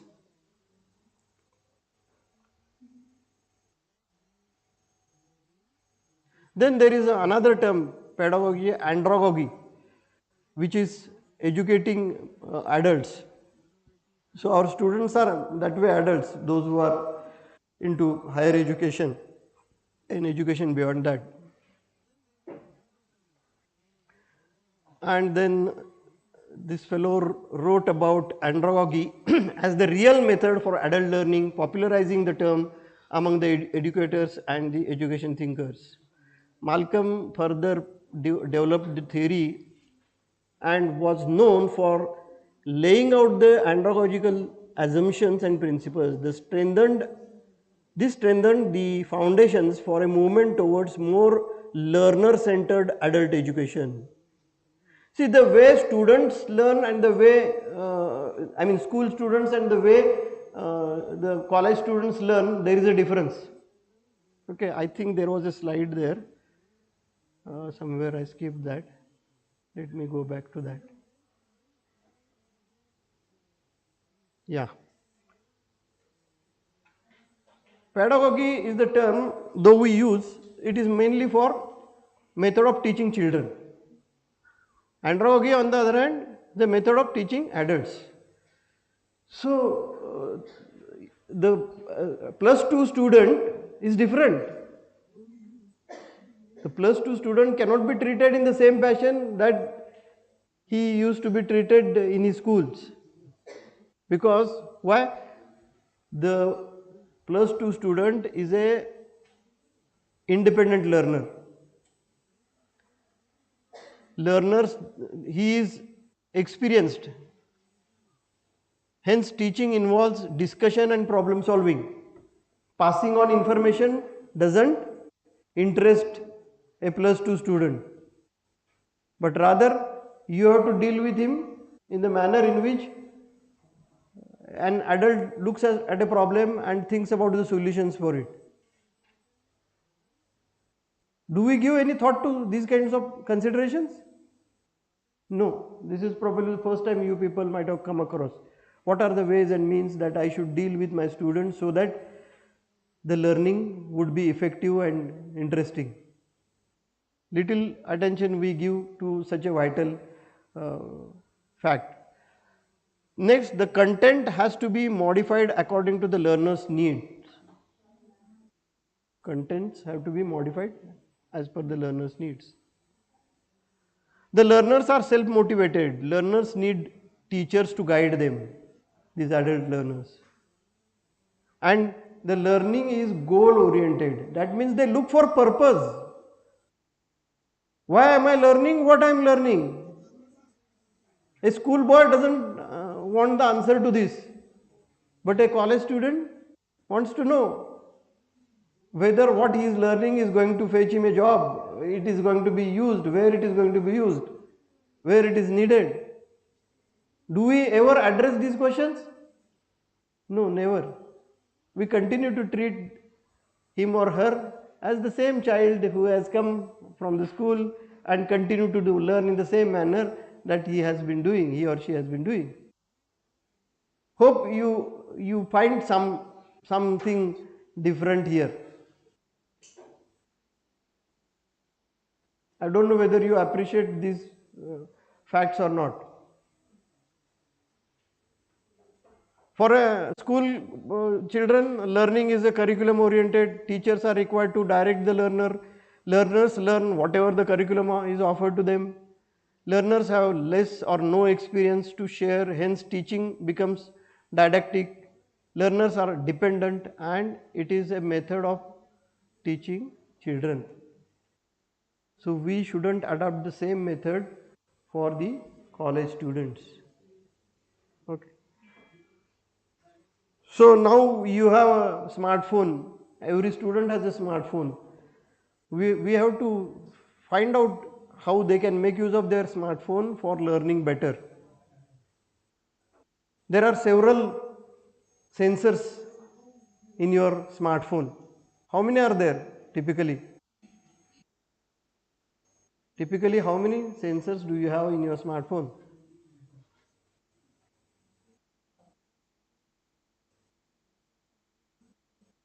Yes, all of you check quickly by googling your model of your mobile and see what are the different sensors available in it.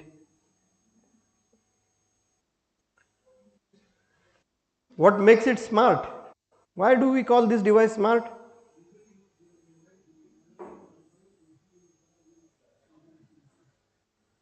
Why smart? Tell me one reason why this device is called smart.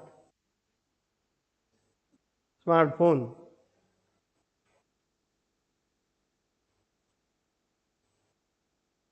What smartness does it show? Least few smart activities that it does or shows. Yes.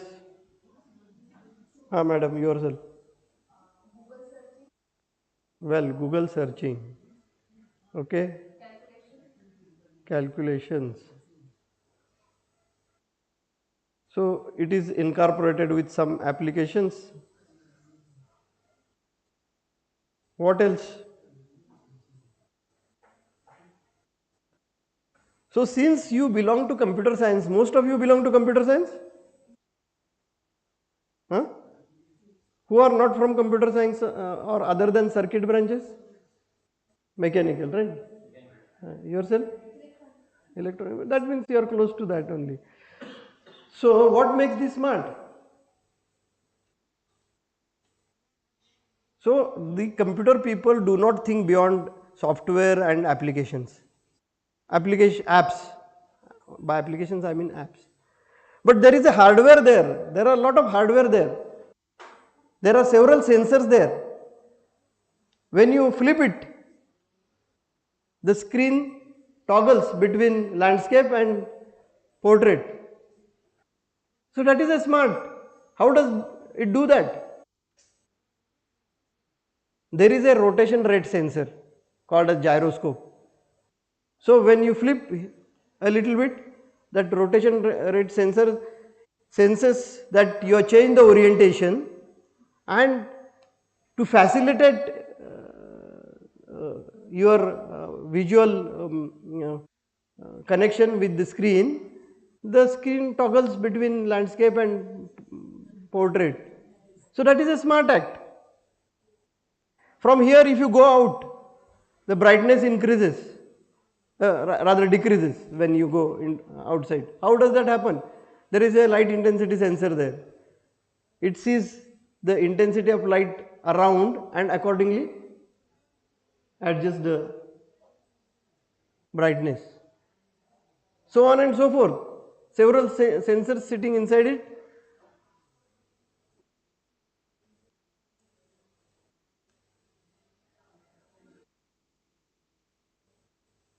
See, there is a sound meter here because it has a microphone, and you can anytime anywhere see the decibel level, and you can make use of this to map the sound intensity in certain locations.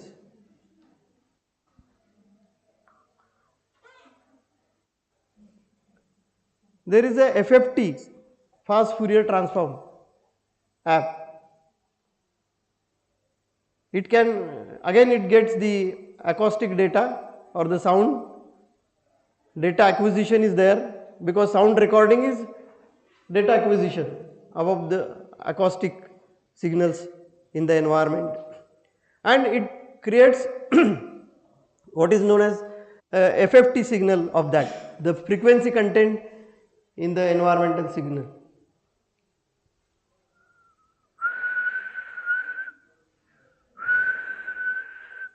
Do you see a peak?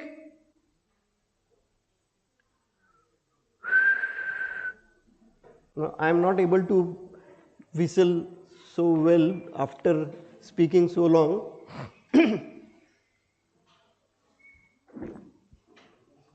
Oh, sorry. The screen was off.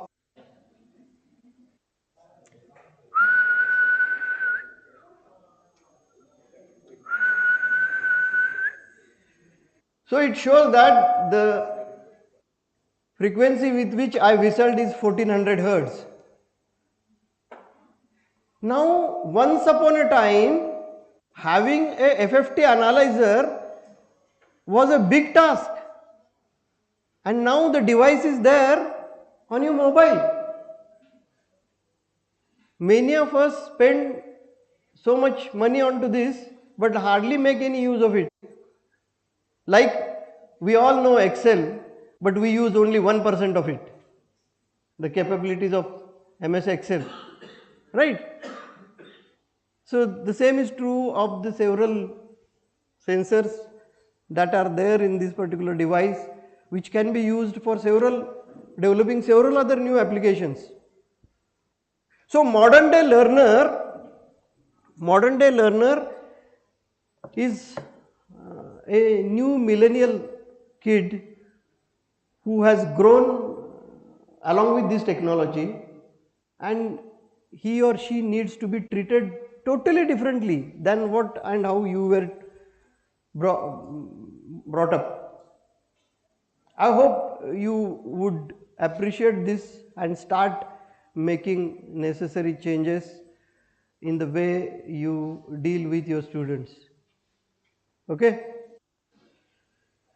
So that's I mean, most of the things we are done with, but then I would like to show you a few things before we end. Well, so be comfortable, sit comfortably, relax. Uh, there are several articles that come into the newspaper. राष्ट्रीय शैक्षणिक धोरण.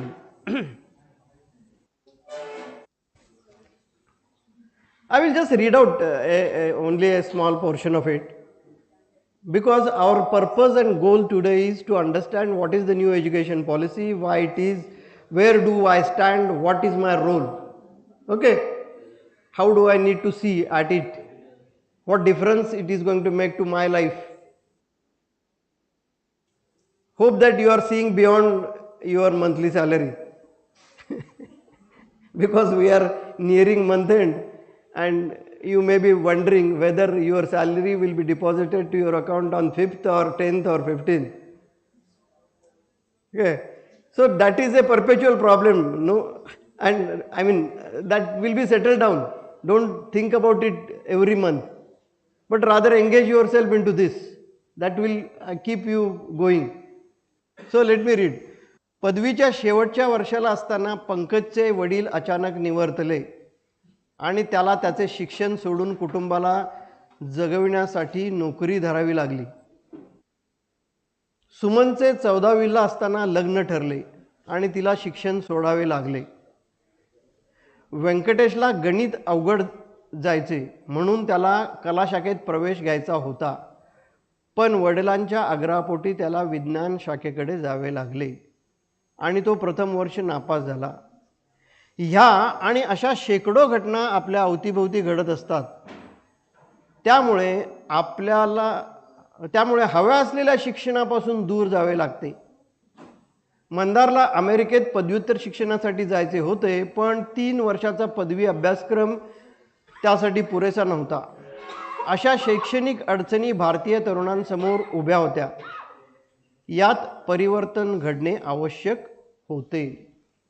So these are, I mean, few handful situations have been described that are not taken care of by the existing education policy. See, these are only handful examples. They are not exhaustive examples. You can add several other things to the kind of examples that are given here. But the new education policy has provisions or can have provisions to cater and to take care of the problems faced by one and all kinds of students in our society. Are you getting this? Multiple entry and exit. Okay? So I'm just giving you gist. I can share this material if you are interested, but then these are some of the things. Credit transfer. Credit transfer was another important step. Shreyank Hastantaran, that is credit transfer. Credit is Shreyank. Shreyank हस्तांतरण म्हणजे credit transfer हे याचं उत्तर आहे. या credit ट्रान्सफरमुळे आंतरविद्याशाखीय किंवा बहुविद्याशाखीय interdisciplinary और multidisciplinary शिक्षणाला गतिमानता आणि लवचिकता मिळते. एक तर पदवी आणि पदव्युत्तर पातळीवर या शैक्षणिक धोरणामुळे विद्यार्थ्यांना आगमन निर्गमनाची सवलत मिळते, म्हणजे एंट्री अँड एक्झिट. आणि श्रेयांक हस्तांतरणामुळे त्यात प्रवाहीपणा येतो. याकरिता शैक्षणिक श्रेयांक बँक ही व्यवस्था केली गेली आहे. Academic bank credit ABC. Okay, you can read this article.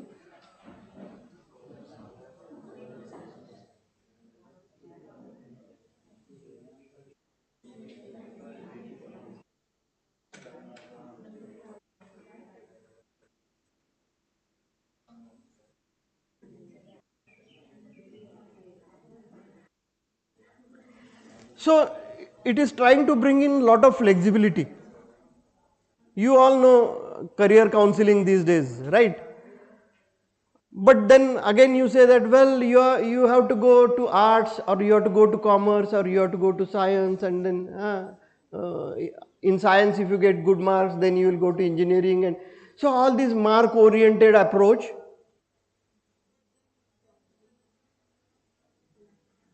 it's possible to undergo a change. Someone can study language as well as engineering together,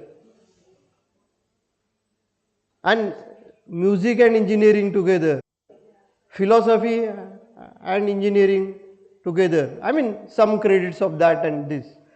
That will give you what? Both the thing that you think that you are interested in more, and a thing that you need to do for your bread and butter. Nobody knows something, one of them that will click, and if his hobby clicks and if he excels in that particular area, then his professional education he may give a second this thing. Hope you are getting this. There are some examples that have been given here, but I think you people look very tired, right?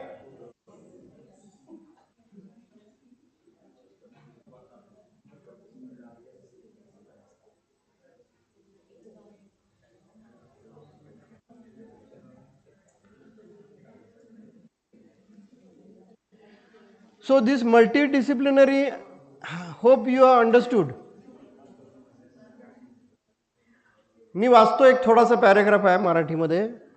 आनंद काल सांगितल्याप्रमाणे या मुख्य अभ्यासाबरोबर तुझ्या आवडीनुसार मुख्य अथवा उपविषयांची व्यावसायिक vocational कौशल्य आणि त्याचे प्रशिक्षण आणि सॉफ्ट स्किल यांचा अंतर्भाव या 4 वर्षाच्या बहुविद्याशाखीय पदवी अभ्यासक्रमात केला जाईल.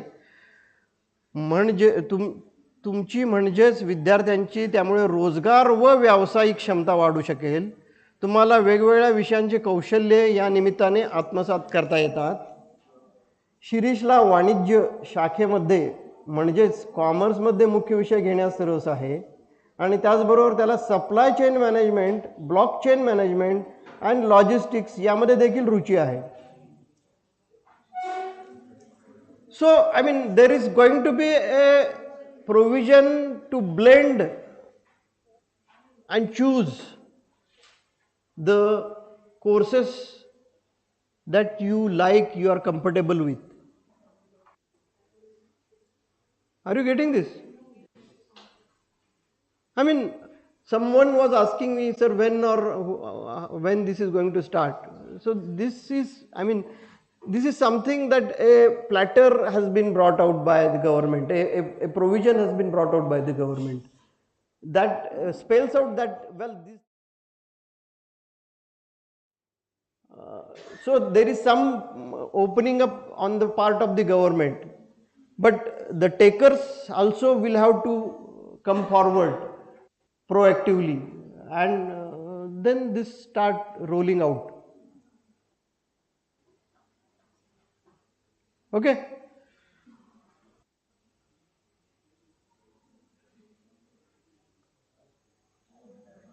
आवडणाऱ्या विषयांची निवड. नावडणारे विषय बरेच असतात, ते फोर्सफुली शिकावे लागतात, बरोबर. इलेक्ट्रॉनिक्समध्ये सिग्नल्स अँड सिस्टीम्स किंवा कंट्रोल सिस्टीम्स, बरोबर.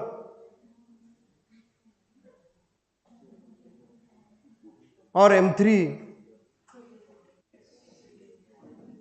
and many people will say eventually that they did not use M3 knowledge throughout their life, because I mean M3 is for those who want to do research, analytical work, and a 5% of engineers only do that. Remaining 90% they do several other things that fall under the umbrella of engineering. लक्षात येते का बघा, आपण सगळ्या 100% students we make them go through the M3 pen, but that is not needed in the coming days. Instead of M3, some people 50%, if they are given a chance, they would opt for something more tangible to them, useful moreover, which they eventually end up applying subsequently in their career. So the rigid structures of the several decades or centuries are most likely to be. And see, when we are doing such paradigm shifts in the ways of doing things, it may take a while. Even it is easier said than done. When I am a staunch supporter of having lot of maths in engineering, I made a statement just now that because after several years of my experience, I realized that yes, 95% of us or graduating engineers do not really do engineering. I mean, that is called as engineering, but their job is, I mean, very different. Here I would like to quote one example which is almost 15-year-old. One of the students, a project assistant in our laboratory in IISc Bangalore. He was working on some project. He was an electronics graduate, and then he got a job in McAfee, which is a what is that? We have antivirus company, right? McAfee. These days the name is not so much of heard. And then one day he candidly told me, sir, 9वी पास झालेलं पोरगं पण जे काम करू शकेल ते मी करतोय म्हणून सांगितलं. And at that time he was getting 4 lakh rupees 15 years back.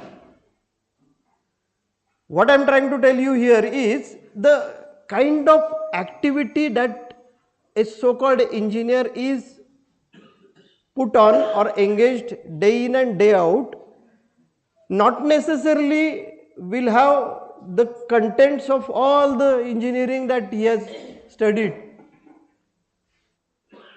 Further, it could be something that really doesn't require going through the grind of the 4 years of engineering. So this is a reality, this is a matter of fact. In spite of all that, we make every single individual to go through the grind of those 40 courses which are prescribed. Is it not? New education policy of this आवडणाऱ्या विषयांची निवड. काही जणांनी वाक्य वाचल्यानंतर हसू आल्यासारखं वाटलं, पण see this is something realistic. It's a realistic approach. We have to move ourselves away from the idealistic approach, from what has been happening for say 200 years of modern engineering, 200 something, right? Most of the universities in India, we have the oldest colleges are one of our college is considered to be old, which is founded in 1854, but it was again a kind of workshop which used to give a hands-on training for certain engineering equipments. In those days, probably locomotives would be the thing that was needed to be maintained, right? And then the education has evolved, but most of the things we copied from the Western world and started implementing, which did not really fit into our requirements.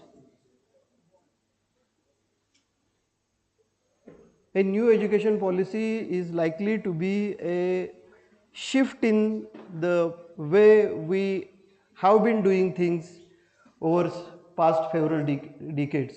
Okay, so that is giving us opportunity to bring in changes in that. So with that, I have come to an end, though I have several other things, but you people don't seem to be interested enough. So these are some of the key principles. So let us wrap up. Let us wrap up this.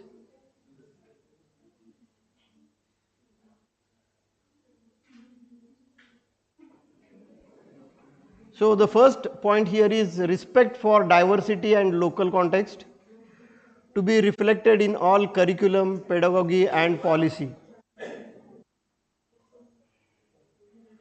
Second, equity and inclusion to become the cornerstones of all educational decisions. Third, community participation, uplifting philanthropic, private and community participation. We have to invite participation from private parties, agencies. Fourth is use of technology and teaching in teaching and learning, removing language barriers. Fifth is emphasis or emphasize conceptual understanding, learning for exams with no rote learning. Next, unique capabilities, recognizing, tapping them in each student. Every individual is different. Their capabilities are different, their aptitude is different, their inclination is different. And the job of a teacher is to identify that and channelize that, make provisions for his or her learning and excelling in what he is or she is good at. And then we have critical thinking and creativity, which is killed by the very rigid structure that we are into to boost logical decision making and innovation. Finally, continuous review, build on sustained research and regular assessment by educational experts. So any change may or may not produce the desired outcome, but that will be known when we monitor it and when we figure out that things are not giving the results as expected, are not working fine, then we can come back and refine the process, and this we can continue to do in a closed loop fashion. Okay. So all that is claimed in new education policy will work is not a claim, but it is highly likely that if it is implemented in letter and spirit, there is every possibility that it will certainly overcome the shortcomings, the lacuna that is existing with the present system, and it will uh, give rise to a development of a more uh, effective system of education. Okay. So thank you for being so patient once again for throughout the day, and hope that you have got a few things to take away from this particular interaction. Thanks.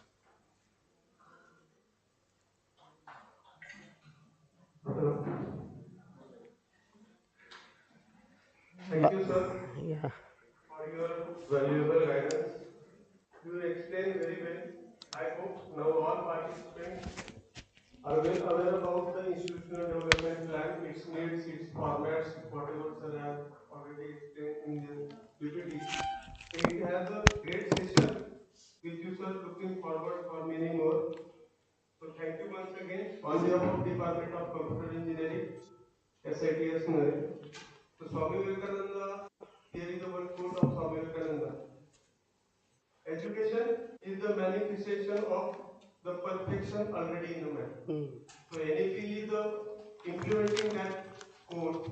So that is my view. So thank you once again all of you. Now we have a tea break. So outside of the seminar hall, we have arranged the tea. So I request all participants, please take a tea and we will conclude today's session. So thank you once again all of you for joining today's session. So I request again, so please fill the feedback form, and tomorrow we will start 10 a.m. We will start our session. Dr. Kulkarni sir is reach in Pune, so definitely you will get the more knowledge from his also. So I request to all participants tomorrow, all participate in our tomorrow's session. So sharp 10 a.m. we will gather here in same seminar hall. Thank you once again. So certificate also distributed after the tomorrow's session.